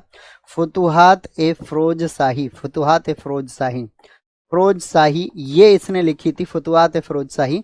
और ये किस भाषा में लिखी थी? इसने फारसी भाषा में लिखी। क्या? फारसी भाषा में। एक सिक्का इसने चलाया था, उस सिक्के का क्या नाम है? उस सिक्के का नाम है शशगनी। क्या बोलोगे? शशगनी, शशगनी। और इसने एकता को पुनः शुरू किया था। एकता जो इल्तुतमिश ने शुरू की थी, अलाउद्दीन ने खत्म कर दी थी, इसने एकता को पुनः शुरू किया था, पुनः शुरू। इसी ने ही क्या किया था? आपका कुतुब मीनार का 1386 में मरम्मत कराई, कुतुब मीनार की मरम्मत, कुतुब मीनार की 1386 में मरम्मत, क्योंकि वहां पर बिजली गिर गई थी, दिल्ली में बिजली गिर गई थी 1386 में, तो इसने क्या कराई थी? उसकी मरम्मत कराई थी, मरम्मत कराई थी, याद रखेंगे, ठीक है। बर्नी एक इतिहासकार है जो कहता है फिरोज शाह तुगलक ये आपका दिल्ली सल्तनत का सबसे योग्य शासक था। तो पूछे ना बर्नी ने किसको दिल्ली सल्तनत का सबसे योग्य शासक माना है? तो फिरोज शाह तुगलक को। क्या बोलोगे? बोलेंगे जी, क्या बोलेंगे? यहाँ पर याद रखेंगे, इतनी बात में किसी को कोई दिक्कत, कोई परेशानी? याद रखेंगे, कोई परेशानी नहीं है। अच्छा, एक चीज और पूछी जाती है, इसका जो काल है वो सबसे भ्रष्ट शासन काल भी कहा जाता है, सबसे भ्रष्ट। कौन सी प्रथा थी इसके समय जो भ्रष्टाचार का कौन सी प्रथा थी जो इसके समय भ्रष्टाचार का कारण बनी थी? सबसे भ्रष्ट शासनकाल, तो वो कारण है इतलाक प्रथा। तो इतलाक प्रथा किसके समय चलती थी? फिरोज शाह तुगलक के समय। भैया जी इसको रिवाइज करना है, आज आपका जो नोट्स होंगे उसमें फिरोज शाह तुगलक को आपको पढ़ना है। क्या बोलेंगे? बोलेंगे, बोलेंगे। भैया जी माफी चाहता हूँ, आपने सबके लिए जीएस का वेटेज बताया, लेकिन ड्राइवर का सबसे पहले आपने उसके लिए कुछ नहीं बोला, 2 शब्द बोल दीजिए। अब तो इतने सारे शब्द बोल दिए। सॉफ्टवेयर, भाई आपका नाम भी सॉफ्टवेयर है, आपके दिमाग में क्यों बात नहीं आती है? पहले ही दिन मेरी बात फिर से ध्यान से सुनना, मैंने कहा था कि एक वेटेज की हम बात कर रहे हैं। अब क्वेश्चन जहां पर जितने पूछे जाते हैं उसी आधार पर इसका वेटेज बना लो। देखिए, कहीं पर अगर 10 क्वेश्चन पूछे जाते हैं, कहीं पर अगर 20 क्वेश्चन पूछे जाते हैं, तो वहां पर फिर 2-2, 3-3 क्वेश्चन का आधार होता है। और जब हम तैयारी करने वाले स्टूडेंट होते हैं तो हमको वो आधार पता होना चाहिए। ये मेरी आपसे रिक्वेस्ट है, आप एक अच्छे छात्र हैं, है ना, उसी तरह से अच्छी बातें किया करें। Requesting to you. और हमारी क्या, हमसे तो कुछ भी कह सकते हो, है ना। बोलो, निम्नलिखित सल्तनत शासकों में से कौन अफगान वंश के थे? तो आज आपको टारगेट लोधी वंश का भी मिलेगा, यानी कि ये टारगेट मैं आपको इसलिए दे रहा हूं। देखिए, ब्लू कलर में क्या है? आपका आज का टारगेट है। जो बोर्ड पे ब्लू कलर है ये क्या है? ये आपका टारगेट है। हो सकता है ये आप पर आज पूरा ना हो, लेकिन आप इसको लिख लेना अपने टारगेट में कि ये मैंने भी पढ़ा है या नहीं पढ़ा है। इससे क्या है, मैं आपको पूरी जीएस का आप रिवीजन कैसे करेंगे, यहाँ प्रैक्टिस कैसे लगाएंगे, क्वेश्चन कैसे बन सकते हैं। तो एक तो आप प्रिपेयर हो जाएंगे एग्जाम में उस माइंडसेट के लिए कि भाई क्वेश्चन कैसे टैकल करना है। एक आप उस चिंता से बच जाओगे क्या पढ़ूं अभी, क्या नहीं पढ़ूं। ठीक है, तो ये इसलिए मैं टारगेट्स आपको सोच करके दे रहा हूं और आप उनको फॉलो करेंगे, जरूर फॉलो करेंगे। बाकी आपको उस चिंताओं से आप बच जाओगे, भैया क्या करूं, एग्जाम टाइम पर नहीं। बच्चा सारी चिंता तो इस बात में निकाल देता है कि मैं अभी करूं क्या, और इतना हौच पौच में, इतने पूछे ना उसे पसोपेश में वो पड़ जाता है कि वो सही निर्णय नहीं ले पाता और चिंता उसको घेर लेती है। तो आप चिंता में ना पड़े, बस टारगेट को फॉलो करते रहे। आप बोले नहीं चिंता करूंगा, सिर्फ टारगेट पूरे करूंगा, बाकी कुछ नहीं। ओके, तो कौन अफगान मूल वंश के थे? तो अफगान वंश के कौन थे? आपका लोधी थे। कौन थे? लोधी आपका थे। लोधी कब से कब तक रहे? तो लोधी रहे थे आपका सैयदों के बाद में 1400 तो हाँ सही तो है, 1400 से नहीं, 1451 से 1451 से 1526 तक। लोधी वंश में कुल कितने शासक रहे थे बता सकते हैं क्या आप मुझे? तो लोधी वंश में 3 ही शासक रहे थे। सबसे लंबा शासनकाल किसका है? बहलोल लोधी का है। किसका? बहलोल लोधी का। ये संस्थापक है क्योंकि। तो 1451 से लेकर के और 1489 कितने वर्षों का शासन हो गया? 38 ईयर्स। और फिरोज शाह तुगलक का 37 ईयर्स का था, ठीक है, 37 ईयर्स का। बहलोल लोदी के बाद में आया था आपका सिकंदर लोदी। क्या बोलेंगे? सिकंदर लोदी, सिकंदर लोदी। ये कब से कब तक था बताओ? 1489 से 1517 तक था। और इब्राहिम लोदी, इनका क्या नाम पूछे जाते हैं सबके। इब्राहिम लोदी जो पानीपत के प्रथम युद्ध में मारा गया था, और ये आपका दिल्ली सल्तनत का अंतिम शासक भी था। तो 1517 से 1526 ये क्या है? दिल्ली सल्तनत का अंतिम शासक था, दिल्ली सल्तनत का अंतिम शासक। तो पहला बताओ कौन था? दिल्ली सल्तनत का अंतिम शासक है, अंतिम शासक, ठीक है, अंतिम राजा था ये, अंतिम राजा था, अंतिम शासक था, जो किस में मारा गया था? पानीपत के प्रथम युद्ध में मारा गया था, पानीपत के प्रथम युद्ध में, ठीक है। जिसके शासन में गुरु नानक देव ने सिख धर्म की स्थापना की, वह कौन था? सिख धर्म की स्थापना किसके समय पर हुई है? तो सिख धर्म की स्थापना गुरु नानक देव जी का जो जन्म है वो 1469 में हुआ था और 1539 तक वो जिए थे। और सिख धर्म की जो स्थापना इन्होंने की थी वो की थी सिकंदर लोदी के टाइम पर, सिकंदर लोदी, जिसको हम अन्य नाम, जिसका अन्य नाम क्या है? सिकंदर लोदी के साथ में इसका अन्य नाम निजाम खां भी पूछ लिया जाता है। क्या? निजाम खां। इसके समय पर बहुत सारे काम हुए, तो क्या बोलेंगे? किस शीर्षक से ये किताब लिखता था? आपका रचनाएं लिखता था, तो इसका शीर्षक हुआ करता था गुलरुखी। क्या? गुलरुखी नाम से ये किताबें लिखता था। इसके समय पर आपका जो भारतीय संगीत पर पहला ग्रंथ आया था फारसी भाषा में, भारतीय संगीत पर फारसी भाषा में कौन सा ग्रंथ आया था? भारतीय संगीत पर फारसी भाषा में, फारसी भाषा में, फारसी भाषा में पहला ग्रंथ, फारसी भाषा में जो पहला ग्रंथ आया था वो कौन सा आया था? वो था आपका लज्जत ए सिकंदर शाही। क्या बोलोगे?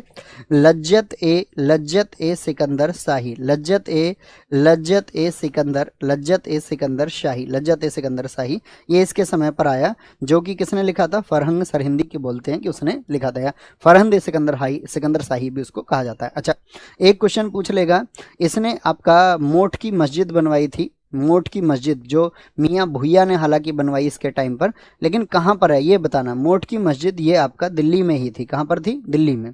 इसने आगरा को साथी आपका राजधानी कब बनाया? आगरा इसने अपनी राजधानी कब बनाई थी बताएंगे। आगरा अपनी जो राजधानी इसने बनाई, आगरा राजधानी इसने बनाई थी 1506 में।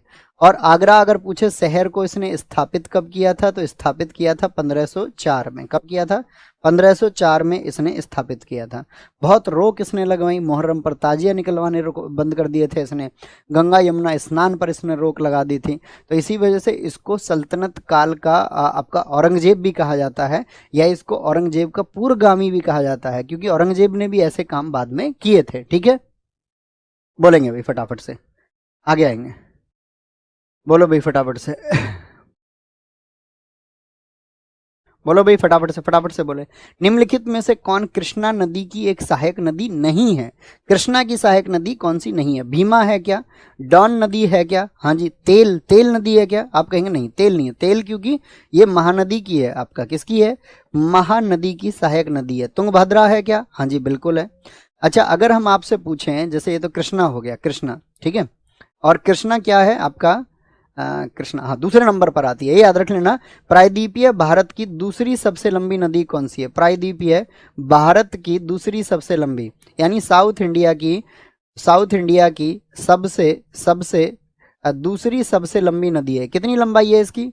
दूसरी सबसे लंबी नदी कौन सी है? वो कृष्णा नदी है, जिसकी लंबाई है आपकी 1401 किलोमीटर। तो फिर सबसे लंबी कौन सी होती है? सबसे लंबी जो है प्रायद्वीपीय भारत की सबसे लंबी नदी किसकी बात कर रहे हैं? प्रायद्वीपीय भारत की बात कर रहे हैं। प्रायद्वीपीय भारत की सबसे लंबी नदी वो गोदावरी है, और गोदावरी की लंबाई कितनी है? वो 1465 किलोमीटर है। कितनी है? 1465 किलोमीटर इसकी आपका लंबाई है, 1465 किलोमीटर। सबसे लंबी भारत में गंगा 2525 किलोमीटर है, वो हमको पता होना चाहिए। अगर हम ट्रिब्यूटरीज की बात कर रहे हैं, ट्रिब्यूटरीज जो कि एग्जाम में बहुत पूछी जाती हैं, नदियां, तो यहां पर देखिए, मुझे बताओ कावेरी की सहायक नदी कौन कौन सी है? कोई दो नदी बताओ। कावेरी की सहायक नदियां हेमवती, अमरावती और काबिनी है। क्या बोलोगे? हेमवती है आपका, अमरावती है, अमरावती और काबिनी। क्या बोलोगे? काबिनी इसकी सहायक नदियां हैं, काबिनी।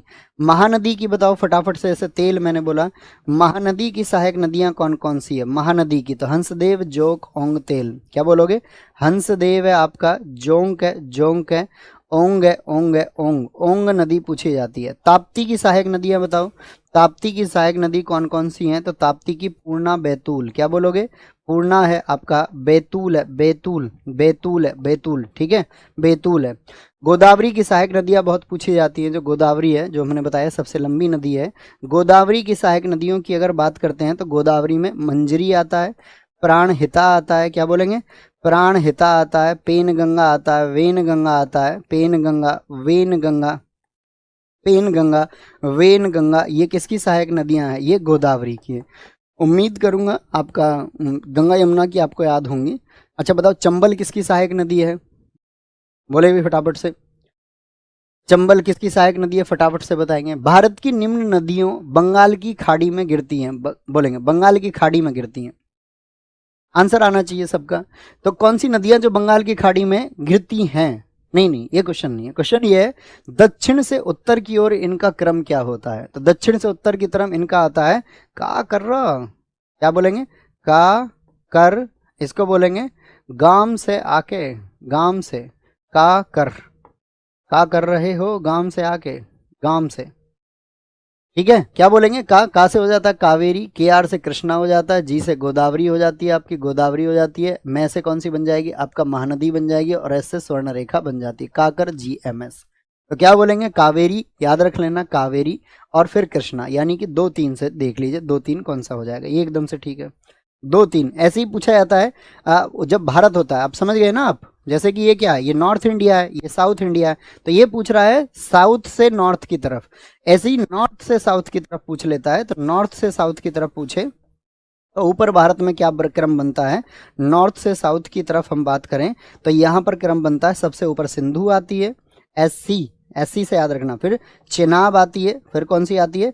चेनाब रिवर आती है, फिर रावी, फिर व्यास, फिर सतलज, रावी, फिर साथी आपका व्यास, व्यास, और फिर आपका सतलज आती है।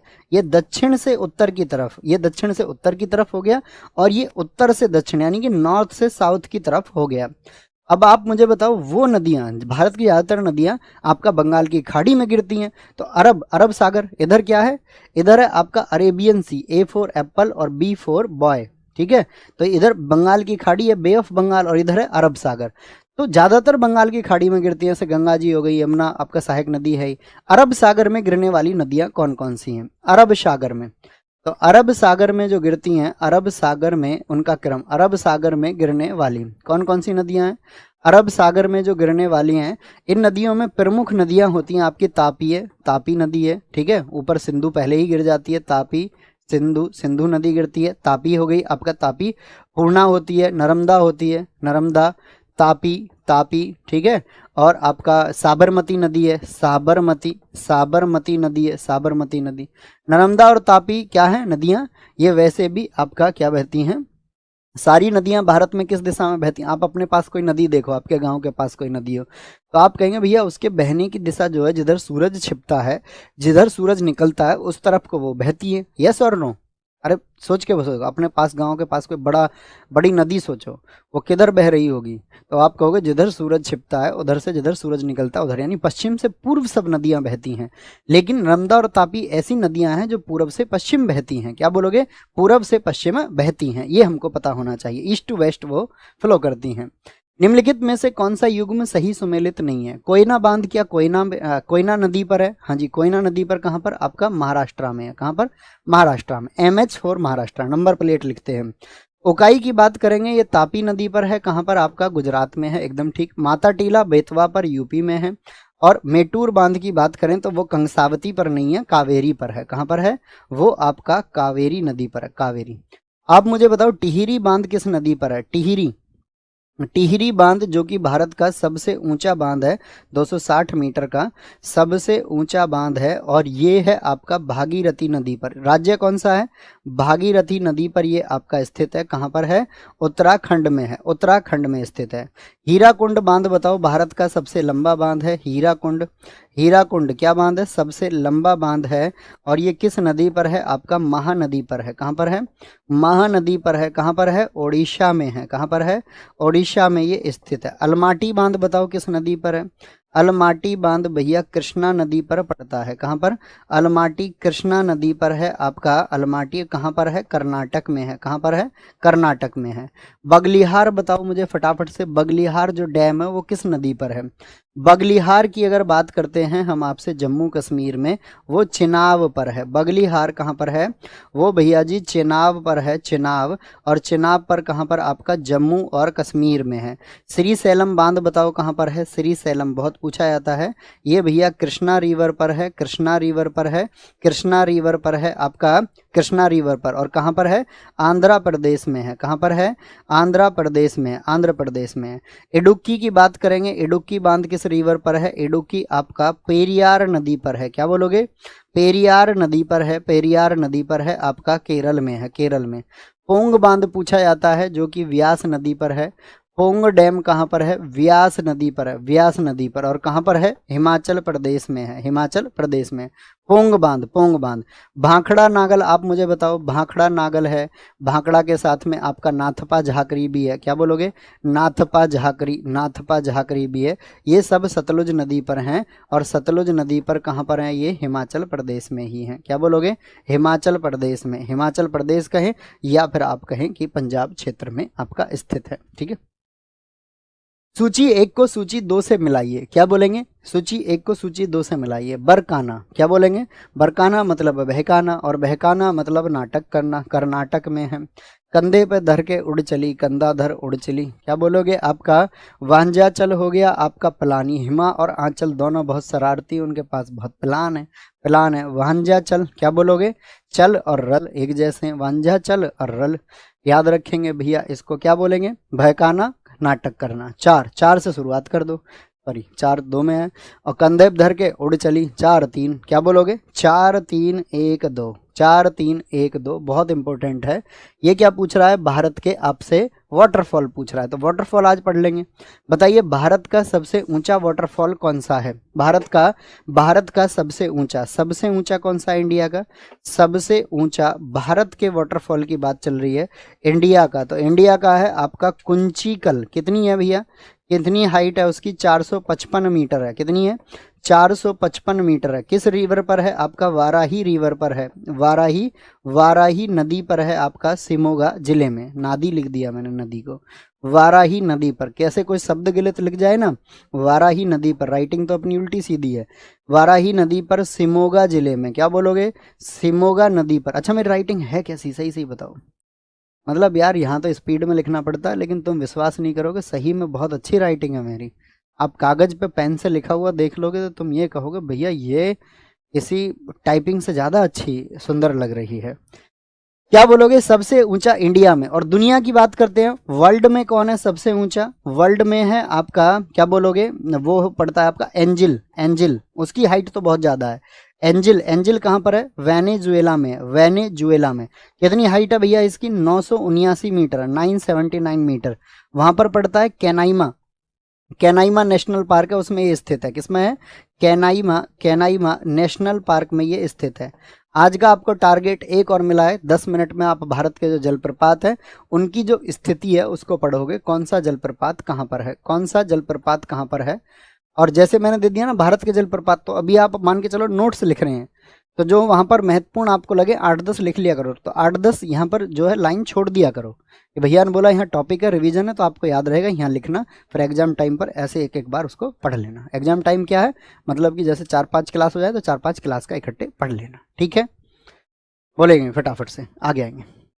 निम्नलिखित युग्मों में से कौन सा एक सही सुमेलित नहीं है? सही सुमेलित। अरे देखो बच्चे यार मजाक समझ रहे हैं, कह रहे हैं सर लिख के दिखाओ, लिख के दिखाओ। तुम्हें यार विश्वास नहीं है जब हम कह रहे हैं हमारी राइटिंग अच्छी है, मानते नहीं हो हमारी बात को, मान लिया करो। निम्नलिखित युग्मों में से कौन सा सही सुमेलित नहीं है? तो मैं धरती पे पता है कोई व्यक्ति मिला है, अब तुम महसूस ना करो तो बात अलग है, बाकी नहीं तो। अच्छा आप एक बार एक विचार करना, आप विचार ये करना कि एक व्यक्ति था, यूट्यूब पे पढ़ाता था, एप्लीकेशन पे भी पढ़ाता था, सब पढ़ाते हैं एप्लीकेशन पे, सब यूट्यूब पे भी पढ़ाते हैं। उस बंदे का अपना कोर्स नहीं लेके आया कोई, उस आदमी के पास हिंदी में इस देश में सबसे ज्यादा लाइव बच्चे पढ़ रहे थे, लाख लाख, 1.5 लाख, 2-2 लाख बच्चे होते थे क्लासेस में। आप सबने शायद देखी होंगी। देखिए, वो ऐसा चरम समय था कि मेरी जगह कोई और होता तो अपना हिंदी का पेड कोर्स ले आता। मैं ये नहीं कह रहा हूँ पेड कोर्स लाना गलत है, सही है, वो बच्चे की भावनाएं वो खरीदते हैं। लेकिन आप एक बात सोचना, इस भारतवर्ष में कोई एक ऐसा व्यक्ति था जिसके पास सबसे ज्यादा बच्चे पढ़ रहे हो हिंदी विषय के लिए, उस व्यक्ति ने हिंदी विषय को पढ़ाना छोड़ दिया, पेड कोर्स नहीं लेके आया कोई। हो सकता था लाखों बच्चे खरीदते और करोड़ों रुपए की कमाई हो सकती थी, पता नहीं क्यों नहीं लेके आया। अच्छा, उसके पास इस भारतवर्ष में मैक्सिमम व्यूज हैं। आप देखिए जीएस की क्लासेस पर जाकर, मतलब बातें वाली नहीं, डायलॉग तो बीच में कटिंग हो गई तो सब वायरल हो जाता है। सब्जेक्टिव नॉलेज की क्लासेस पर जहां एक सब्जेक्ट पढ़ाया जा रहा हो और फिर वो आदमी उसको पढ़ाने के छोड़ने के तलाश में अपना पेड कोर्स नहीं लेके आ रहा है। लाना चाहिए, डिमांड भी है, सब बच्चे बोलते भी थे, हिंदी के लिए बोलते, क्यों नहीं लेके आया? कौन है वो आदमी? सिद्धप्पा, वो आदमी कौन है? चाहता क्या है आखिर? सोचने की बात यह है, जिस दिन आप इस विचार को कर जाएंगे, जिस दिन आप इस विचार से जुड़ जाएंगे, तब आपको मैं भी समझ में आ जाऊंगा, तब आप शायद खुद को भी समझ में आ जाएंगे, तब आपको पता चलेगा आप एक अच्छे गुरु की शरण में थे, है ना। सिर्फ इतना भर कह सकता हूँ, बाकी तो सब कुछ कहें वो सब बहुत ज्यादा या थोड़ा ही होता है, महसूस करना चाहिए। आगे आएंगे। निम्नलिखित युग्मों में से कौन सही सुमेलित नहीं है? सही सुमेलित नहीं है, बताएंगे फटाफट से। सब कश्तियां जला के चले साहिल से हम, सब कश्तियां जला के चले साहिल से हम, सब कश्तियां जला के चले साहिल से हम, अब तुमसे क्या बताएं कि उस पार कौन है, अब तुमसे क्या बताएं कि उस पार कौन है, और ये जो फैसला तो वक्त भी शायद ना कर सके, और ये फैसला तो शायद वक्त भी ना कर सके, और ये फैसला तो वक्त भी शायद ना कर सके कि सच कौन बोलता है और अदाकार कौन है। इतना सा फर्क अगर दुनिया में तुम कर जाओगे तो तुम पार हो। आएंगे, बोलेंगे। निम्नलिखित में से कौन सही सुमेलित नहीं है? झील, चंदूबी, हमार सर, ब्लू वर्ड और आपका उपवन। उपवन, उपवन तो क्या बोलेंगे? आपका उपवन, ये साथी आपका तमिलनाडु में नहीं है। उपवन कहां पर है? ये महाराष्ट्र में है। कहां पर है? महाराष्ट्र में। महाराष्ट्र में कुछ क्वेश्चन पूछेंगे आपसे, मुझे बताओ खारे पानी की सबसे बड़ी झील कौन सी है? खारे पानी की सबसे बड़ी झील कौन सी है? फटाफट से बताएंगे। खारे पानी की सबसे बड़ी झील भारत में, खारे पानी की सबसे बड़ी झील, खारे पानी की सबसे बड़ी झील कौन सी है? खारे पानी की सबसे बड़ी झील वो कौन सी है? आपका चिल्का झील है। क्या बोलोगे? चिल्का झील है। चिल्का झील कहां पर है?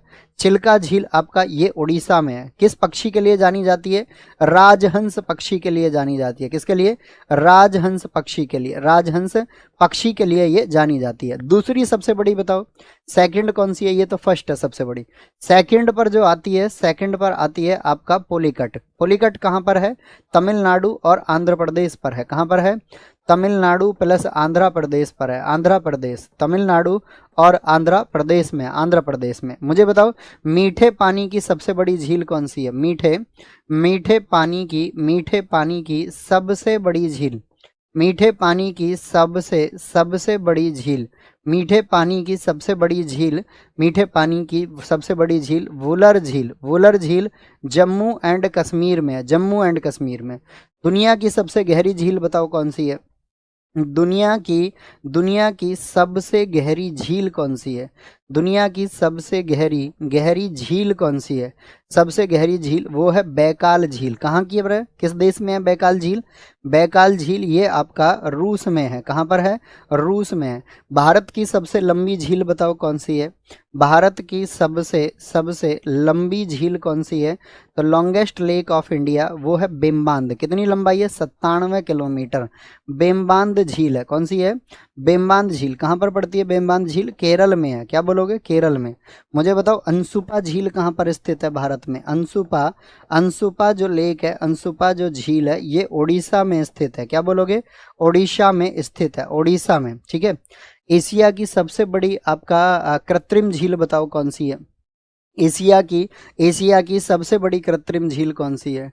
Artificial lake. एशिया की सबसे बड़ी कृत्रिम झील कौन सी है? सबसे बड़ी कृत्रिम झील। कोई शब्द अगर साफ नहीं दिखा करे तो एडजस्ट कर लेना, ठीक है, क्योंकि नहीं तो घंटों लग जाएंगे, सजा के लिखेंगे। तो भोजताल है, कौन सी है? भोजताल। भोजताल किस राज्य में, ये आपको बताना है। भोजताल है भैया एमपी में, सुन लिया करो, ठीक है।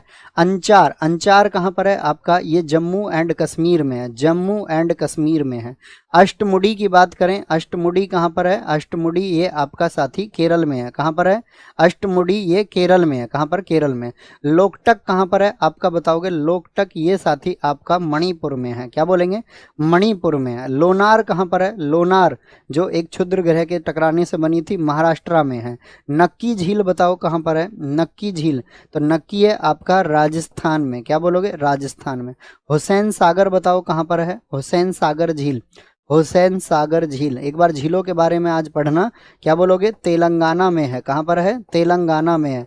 मानस बताओ, मानस कहाँ पर है? जम्मू एंड कश्मीर में है। कहाँ पर है? जम्मू एंड कश्मीर में है, जम्मू एंड कश्मीर में है।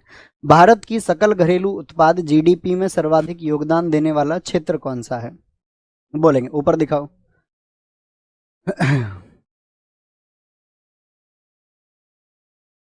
बहुत बढ़िया, बोलेंगे फटाफट से, चलो फटाफट से आंसर करेंगे भैया। क्या बोलेंगे? भारत की सकल घरेलू उत्पाद जीडीपी में सर्वाधिक योगदान देने वाला क्षेत्र कौन सा है? तो जीडीपी में तीसरा सेक्टर सर्विसेज सेक्टर है, सर्विसेज सेक्टर। जीडीपी समझते हो क्या होता है? एक वर्ष के दौरान जितनी भी चीजें आपका उत्पादित हुई हैं, एक वर्ष के दौरान उत्पादित सभी वस्तु एवं सेवा का मूल्य होता है। गुड्स एंड सर्विसेज का एक वर्ष के दौरान, एक वर्ष के दौरान जितनी भी वस्तु और सेवा है, वस्तु और सेवा का जो भी मूल्य होगा उसको हम जीडीपी कहते हैं। क्या कहते हैं? उसको हम जीडीपी कहते हैं। तो सबसे ज्यादा वो सर्विसेज का आता है। अगर भारत में हम बात करें राष्ट्रीय आय की, भारत में राष्ट्रीय आय की बात करें, उसकी जो गणना होती है वो किस आधार पर होती है? राष्ट्रीय आय की गणना तो भारत में कंजप्शन के आधार पर कर देते हैं, उत्पाद के आधार पर, प्रोडक्ट के आधार पर, आपका आय के आधार पर, आय के आधार पर, और सबसे ज़्यादा प्रयोग होती है कंजप्शन के आधार पर। जैसे हम हमारे देश में आप देखते नहीं हो, हमारे देश की जीडीपी सबसे ज़्यादा ग्रो कर रही है। जैसे चाइना की जीडीपी है वो मैन्युफैक्चरिंग के आधार पर है, ठीक है, और यूएसए की जो जीडीपी है वो वहाँ पर आपका सर्विसेज के आधार पर है। हमारे देश की जीडीपी उपभोग के आधार पर भी है। जैसे दिवाली आई तो हमने बहुत सारा सामान खरीद लिया, बेशक आपने वो लोन पर खरीदा है, किसी ने टीवी ले लिया, किसी ने फ़ोन ले लिया, किसी ने गाड़ी ले ली, किसी ने बाइक ले ली, तो उसकी पूरी कीमत जोड़ दी जाती है और हम कहते हैं इतनी ग्रोथ कर रही है हमारी इकोनॉमी, और सब देश में खुश हो जाते हैं, बढ़िया ग्रोथ चल रही है, एकदम से अच्छी ग्रोथ चल रही है, ठीक है। यहाँ पर याद रखेंगे इसको, कोई दिक्कत। राष्ट्रीय आय के बारे में जो गणना की थी सबसे पहली बार किसने की थी?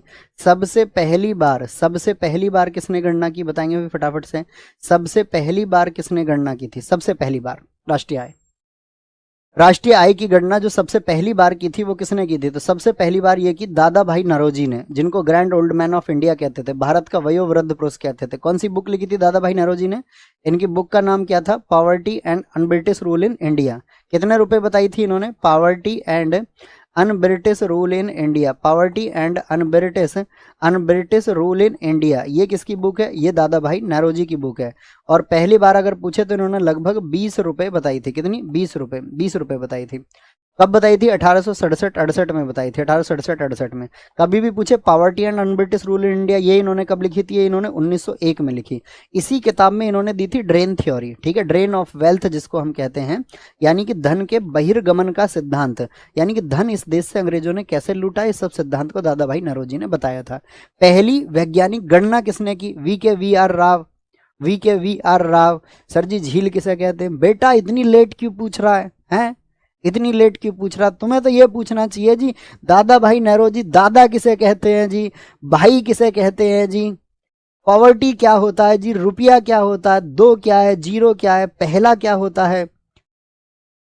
अब घन चक्करो, तुम्हें दिल्ली पुलिस मिल जाएगी हैं? दिल्ली पुलिस ले लोगे तुम ऐसे?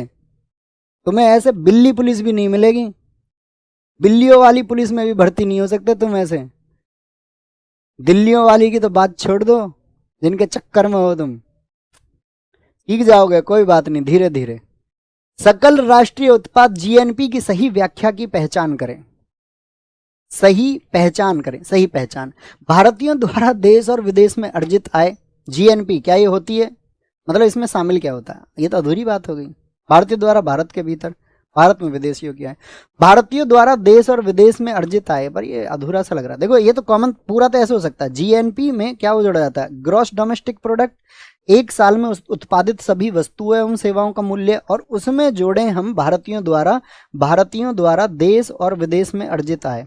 देश और विदेश में जो अर्जित आय है इसको जोड़ा जाता है। देश और विदेश में जो अर्जित आय होती है किसके द्वारा, बाय इंडियंस, भारतीयों के द्वारा, तब बनता है जीएनपी, ग्रॉस नेशनल प्रोडक्ट। अगर नेट नेशनल प्रोडक्ट की बात करें, एनएनपी क्या होता है, इनकी फुल फॉर्म आपको पता होना चाहिए। ग्रॉस नेशनल प्रोडक्ट में से डेप्रिसिएशन माइनस कर दो, मूल्य ह्रास यानी कि डेप्रिसिएशन माइनस कर दो, किस में से, ग्रॉस नेशनल प्रोडक्ट में से। और अगर जीएनपी पूछ ले तो एनएनपी में डेप्रिसिएशन को ऐड कर दो, इसको तो जोड़ लेंगे आराम से, कोई दिक्कत थोड़ी है इस बात में, ये आसानी से आपको पता होना चाहिए।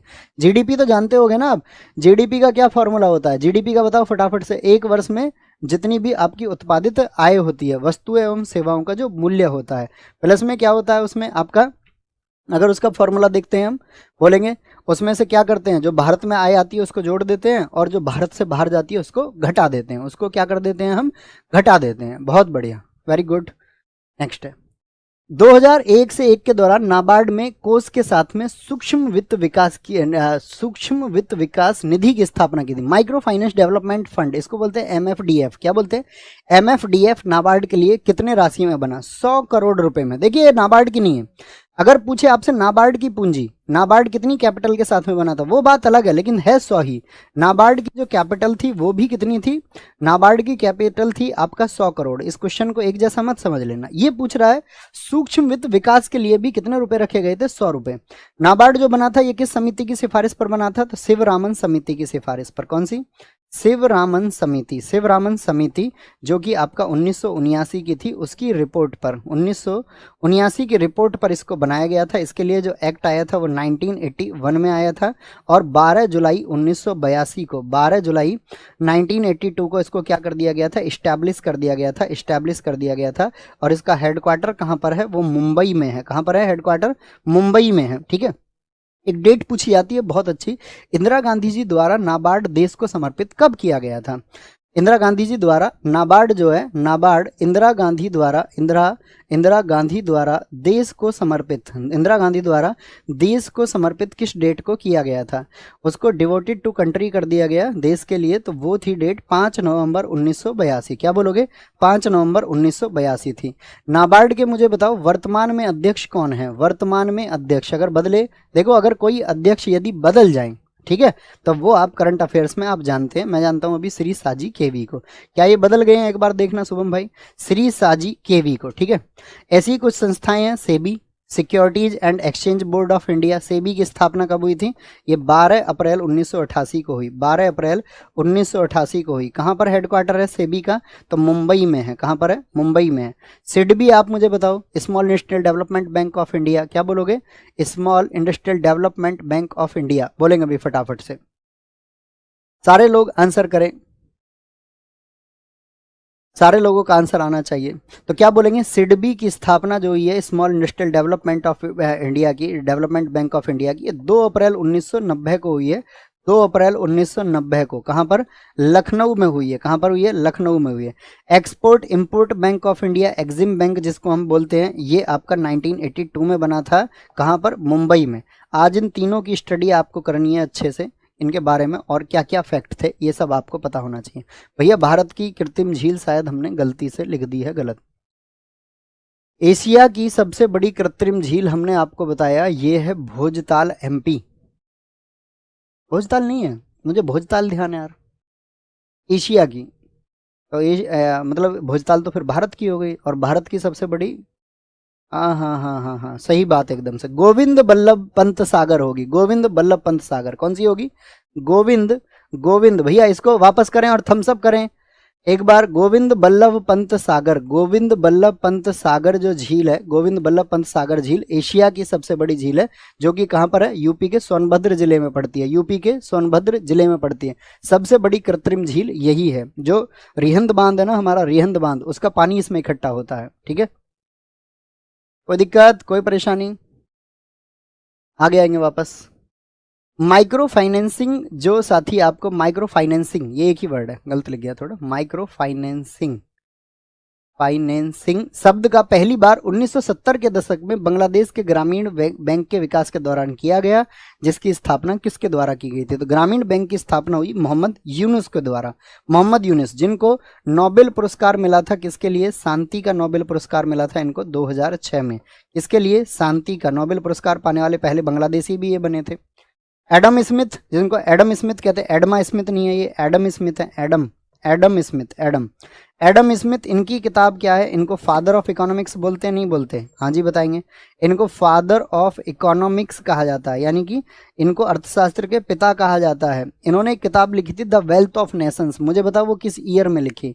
इनकी जो किताब थी, इनकी जो बुक थी, वो थी द वेल्थ ऑफ नेशंस। क्या बोलोगे? The wealth of Nations. ये किस ईयर में, ये क्वेश्चन है मेरा। तो वेल्थ ऑफ नेशंस इन्होंने लिखी 1776 में, 1776 में। अल्फ्रेड मार्शल, इनकी बुक पूछी जाती है। अल्फ्रेड मार्शल की जो बुक है वो है प्रिंसिपल ऑफ इकोनॉमिक्स। क्या बोलोगे? प्रिंसिपल्स ऑफ इकोनॉमिक्स, इकोनॉमिक्स यानी कि अर्थशास्त्र के सिद्धांत, जो 1890 की इनकी किताब है। और याद रख लेना, जो आपूर्ति और मांग का, यानी कि आपका सप्लाई और आपूर्ति और मांग का जो सिद्धांत दिया, डिमांड एंड सप्लाई का, आपूर्ति और मांग का सिद्धांत, वो किसने दिया था? वो अल्फ्रेड मार्शल ने ही दिया था, अल्फ्रेड मार्शल ने ही दिया था। जैसे कि क्वेश्चन है हमारा ग्रामीण बैंक से, तो ग्रामीण बैंक आप बता सकते हैं भारत में ग्रामीण बैंक, जिनको हम आरआरबी बोलते हैं, आरआरबी रीजनल रूरल बैंक बोलते हैं, क्षेत्रीय ग्रामीण बैंक जिनको कहा जाता है। तो भारत का पहला आरआरबी कब खुला था? अगर हम ग्रामीण बैंकों की बात करते हैं यहाँ पर, ग्रामीण बैंक, तो पहला जो ग्रामीण बैंक खुला था हमारा, पहला भारतीय आरआरबी कब खुला था? पहला भारतीय ग्रामीण बैंक, पहला ग्रामीण बैंक जो हमारा खुला था, पहला भारतीय ग्रामीण बैंक, वो खुला था आपका 2 अक्टूबर 1975 को। कहाँ पर खुला था? वो मुरादाबाद में खुला था, और इसका नाम था प्रथमा बैंक। क्या नाम था? प्रथमा बैंक, मुरादाबाद यूपी में। कहाँ पर? मुरादाबाद यूपी में ये खुला था, मुरादाबाद यूपी में। इसके लिए फिर एक्ट आया था 1976 में। क्या बोलोगे? 1976 में। अच्छा, इसमें संगठन क्या होता है? क्या आप बता सकते हैं? जो ग्रामीण बैंक खुलता है उसमें केंद्रीय बैंक की जो साझेदारी होती है वो कितने प्रतिशत होती है? ये आपसे मेरा क्वेश्चन है। जो केंद्रीय बैंक होता है आरआरबी के लिए, याद रख लेना, रीजनल रूरल बैंक में जो सेंट्रल गवर्नमेंट होती है, केंद्र सरकार होती है, ठीक है, केंद्र सरकार, ये 50%, क्या बोलोगे? 50, सॉरी क्या बोलोगे? केंद्र सरकार जो होती है ये आपका 50% हिस्सा रखती है, 50%। अगर राज्य सरकार, जो स्टेट गवर्नमेंट होती है, उसकी हिस्सेदारी इसमें आपका 15% होती है। कितनी होती है? 15% होती है, 15% इसमें होती है। और जो प्रायोजित बैंक होता है, स्पॉन्सर्ड बैंक होता है, उसकी हिस्सेदारी जो होती है इसमें प्रायोजित बैंक की, वो 35% होती है। कितनी होती है? 35% इसमें प्रायोजित बैंक की हिस्सेदारी होती है। ये ग्रामीण क्षेत्रों में आपका बैंकिंग सिस्टम को मजबूत करने के लिए बनाए जाते हैं। निम्नलिखित में से कौन सी एक वेक्टर मात्रा है? वेक्टर की अगर हम बात करते हैं, वेक्टर का मतलब होता है सदिश, जिसमें क्या चाहिए? आपका डायरेक्शन चाहिए, दिशा चाहिए, ठीक है। क्या होता है इसमें? आपका दिशा के साथ साथ में परिमाण भी होता है, वेक्टर। तो सदिश कौन सी है इसमें? वह वर्ड को याद रखते हैं हम, वेलोसिटी, ठीक है। वेग हो गया, जैसे वैसे विस्थापन हो गया, यानी कि डिस्प्लेसमेंट हो गया, आपका डिस्प्लेसमेंट हो गया। त्वरण वैसे याद रखना, क्या हो गया? एक्सेलरेशन हो गया आपका। जैसे कि बल हो गया आपका, भार हो गया, भार, ठीक है, वेट हो गया। आवेग, इम्पल्स होता है, आवेग आपका। मोमेंटम अर्थात संवेग होता है। विद्युत धारा के प्रवाह की दिशा होती है विद्युत, ठीक है। तो ये क्या होती है? ये आपका सदिश होती हैं। अदिश में, अदिश के कोई दो उदाहरण बताओ, अदिश के कोई दो उदाहरण बताओ। स्केलर जो क्वांटिटी होती हैं, उनके अगर उदाहरण की बात करें तो उसमें आते हैं आपका समय आप दिशा में बता सकते हो, 9 बज रहे हैं उत्तर दिशा में, नहीं भैया। क्षेत्रफल, आयतन हो गया, वॉल्यूम हो गया, एरिया हो गया, टाइम हो गया, डिस्टेंस हो गई, ठीक है। स्पीड हो गई, स्पीड हो गई, कार्य हो गया, ठीक है, वर्क डन हो गया, वर्क डन हो गया। ये सब कैसी राशियां होती हैं? ये सब अदिश राशियां होती हैं। क्या होती हैं? अदिश राशियां होती हैं, अदिश राशियां होती हैं। बोलेंगे जी, ऊपर दिखाएं क्या कह रहे हैं सर जी। एग्जाम में याद किए फैक्ट्स मिक्स हो जाए तो तुरंत कैसे वेरीफाई करें? कोई तरीका नहीं होता। देखिए दोस्त, बहुत सारे तरीके आएंगे, मैं हमेशा बचता हूँ। एक तो आपका बहुत सारे तुक्के लगाने के तरीके बताए जाते हैं, ये तुक्का लगाओ इस तरीके से, तरीका, ऐसा कोई तरीका एग्जाम में नहीं होता। एग्जामिनर बैठता है जब एग्जाम बनाने के लिए, तो वो ये नहीं सोचता कि उस टाइम क्वेश्चन बनाते टाइम कि बच्चा इसको तुक्के के द्वारा कैसे हल करेगा। अगर एग्जामिनर ये सोच के बैठे कि बच्चा इनमें तुक्का कैसे लगाएगा, अगर वो तुक्का पेपर बना रहा होता कि देखते हैं बच्चे कितना सही तुक्का लगा पाते हैं, इस तरह के माइंडसेट से पेपर नहीं बनता है। तो ये सब तरीके हो सकता है किसी एक क्वेश्चन में आप अप्लाई कर दें दुनिया भर की बहुत सारी ट्रिक्स सीख करके, और हो सकता है किसी में नहीं अप्लाई हो। तो मैं ये कहूँगा ऐसे प्रश्नों को आप छोड़ना ज़्यादा बेहतर रहेगा, क्योंकि 100 आउट ऑफ 100 मेरिट नहीं जाएगी। कुछ क्वेश्चन आपसे छूट ही जाएंगे, आप बहुत भी पढ़ लेंगे तब भी आपको नए प्रश्न एग्जाम में मिलेंगे। तो उसके लिए मेंटली प्रिपेयर होना पड़ता है कि हाँ यार, लगभग 10-20% तो ऐसे रहेंगे जिनको मैं कर ही नहीं सकता, परीक्षा में टच ही नहीं कर सकता। ठीक है, जहाँ आपको लगे कि यार नहीं नहीं ये मुझे लग रहा है यही चांस है, तो ऐसे कुछ क्वेश्चन हम अटेम्प्ट कर सकते हैं, कुछ क्वेश्चन। ठीक है, जब नेगेटिव मार्किंग एग्जाम में हो तो कुछ पे ही करना चाहिए, सबको करोगे तो नुकसान आएगा। ठीक है, आगे आएगा। किस ब्रिटिश भौतिक वैज्ञानिक को, समझ पा रहे हो मेरी बात? इनसे बचना है सब चीज़ों से, तुक्के से कैसे लगाएं, ये ना हो तो वन लाइनर को ऐसे कर दे वैसे कर दे। मेरा तो ये मानना है, बाकी आपको लगे किसी का सुझाव सही है तो आप अपना सकते हैं, कोई दिक्कत नहीं है। ठीक है, किस ब्रिटिश भौतिक वैज्ञानिक को इलेक्ट्रॉनों की खोज से संबंधित उनके कार्य के लिए 1906 में भौतिकी से नोबेल पुरस्कार से सम्मानित किया गया था? तो भौतिकी के लिए किसको मिला था? आपका ये मिला था जे जे थॉमसन को। क्योंकि जे जे थॉमसन ने किसकी खोज की थी? इलेक्ट्रॉन की खोज की थी। किसकी? इलेक्ट्रॉन की खोज कब की थी बताओ? इलेक्ट्रॉन की खोज, ईंट पर नाच जानते हो, ईंट, ईंट ई से इलेक्ट्रॉन और थॉमसन टे से थॉमसन। तो इन्होंने जो खोज की थी वो की थी 1897 में, 1897 में, जिसके लिए क्या मिला इनको 1906 में क्या मिला? 1906 में आपका नोबेल पुरस्कार मिला था। जैसे रदरफोर्ड है, रदरफोर्ड ने किसकी खोज की थी बताओ जरा फटाफट से? रदरफोर्ड ने प्रोटॉन की खोज की थी। रदरफोर्ड ने किसकी खोज की थी? प्रोटॉन की खोज की थी, प्रोटॉन की। ठीक है, प्रोटॉन की खोज की, प्रोटॉन की खोज की थी। और जो प्रोटॉन की खोज हुई थी आपका, वो कब हुई थी? 1917 में, 1917 में खोज हुई थी, 1917 में। ठीक है, और आपका ईंट पर नाच। न्यूट्रॉन की खोज कब हुई थी बताएंगे? न्यूट्रॉन की खोज किसने की थी? न्यूट्रॉन की खोज की थी चैडविक ने। किसने? चैडविक ने की थी। और न्यूट्रॉन की जो खोज हुई थी चैडविक के द्वारा वो हुई थी 1932 में। इसको तब आपका जाकर के नोबेल मिला था 1932-33 में। ठीक है, 1932-33 वाले सन में। आगे आएंगे, कॉलम ए और बी के निम्नलिखित में से कौन सा सही मेल है बताएंगे जी? सही मैच कौन सा? प्रोड्यूसर कौन है? प्रोड्यूसर हरे पौधे होंगे, जनरल सी बात है, हरे पौधे होंगे। जो प्राइमरी कंज्यूम करेगा हरे पौधों को, गाजर वगैरह कौन खा जाता है? खरगोश खा जाता है। द्वितीयक उपभोक्ता खरगोश को कौन खा जाती है? लोमड़ी खा जाती है। डीकम्पोजर कौन है आपका? प्रकृति में जीवाणु और आपका कवक है। तो क्या बन जाएगा? BADC, BADC, BADC, BADC। Option D एकदम से सही हो जाएगा। भाई फूड चेन में क्या होता है? फूड चेन में आप ये देखिए, फूड चेन में जैसे कि मक्का हो गया, कॉर्न हो गया, कोई अनाज हो गया, मक्का को कौन खा जाएगा आपका? इसको चूहा खा जाएगा। चूहे को कौन खा जाएगा? उल्लू खा जाएगा आपका। स्नेक खा जाएगा, यानी कि सांप खा जाएगा, सांप खा जाएगा। बन गई फूड चेन। जैसे कि मैं बोलूँ कैरेट है, कैरेट है, कैरेट को कौन खाता है आपका? अभी बताया हमने, रैबिट खा जाता है, खरगोश खा जाएगा। रैबिट को कौन खा जाएगा? फॉक्स खा जाएगा। लोमड़ी खा जाएगा। लोमड़ी को कौन खा जाएगा? लॉयन खा जाएगा। बन गई फूड चेन, वो बन गई फूड चेन। आपका जैसे घास है, घास है, घास का आपका, घास को कौन खा जाता है? टिड्डा खा जाता है। ग्रास होपर खा जाता है, ग्रास होपर खा जाएगा। ग्रास होपर को कौन खा जाएगा आपका? मेंढका खा जाएगा, यानी कि मेंढक खा जाएगा। स्नेक, सांप खा जाएगा। सांप को कौन खा जाएगा? उसको ईगल खा जाएगा। बन गई फूड चेन। बाज खा जाएगा उसको। गांव में हमारे मेंढक को मेंढका कह देते हैं, ऐसे है ना। तो चक्कर ये है सारा, और कुछ नहीं है। भैया आओ आगे। लाल शैवाल के वर्ग का सामान्य नाम क्या है? लाल वर्ग, लाल वर्ग का जो शैवाल होता है उसको क्या कहा जाता है बोलेंगे? रोडोफाइसी बोलते हैं अलगी को, रेड अलगी को। क्लोरोफाइसी बोलते हैं, जेंथोफाइसी बोलते हैं, फियोफाइसी बोलते हैं। तो क्या बोलेंगे? इसको रोडोफाइसी बोलते हैं, रोडोफाइसी। क्लोरोफाइसी, क्लोरोफाइसी ये होता है ग्रीन, ग्रीन हरा शैवाल, ग्रीन अलगी होता है, ग्रीन अलगी। आप बताओ जेंथोफाइसी कौन सा होता है? ये पीला हरा होता है। ठीक है, येलोइस ग्रीन होता है, येलोइस ग्रीन होता है। फियोफाइसी की बात करेंगे, ये आपका भूरा होता है, कैसा, भूरा शैवाल होता है, भूरा शैवाल।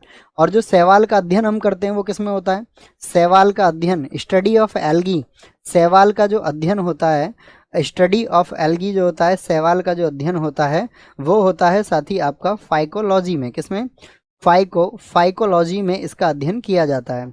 अंतरिक्ष शैवाल को, जो आपका स्पेस एल्गी होता है, उसको क्या बोलते हैं, अंतरिक्ष शैवाल, स्पेस एल्गी को क्या कहा जाता है, स्पेस एल्गी को क्या कहा जाता है, तो इसको कहा जाता है क्लोरेला। क्या कहा जाता है, क्लोरेला कहा जाता है, क्लोरेला। भारतीय शैवाल विज्ञान के जनक कौन है, बताओ जरा।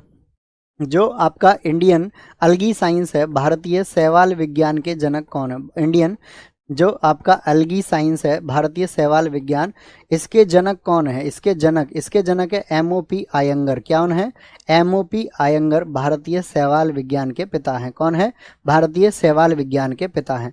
शैवाल में जो प्रकाश संश्लेषण होता है, एल्गी में जो फोटोसिंथेसिस होता है, जो प्रकाश संश्लेषण होता है वो किस माध्यम से होता है, प्रकाश संश्लेषण।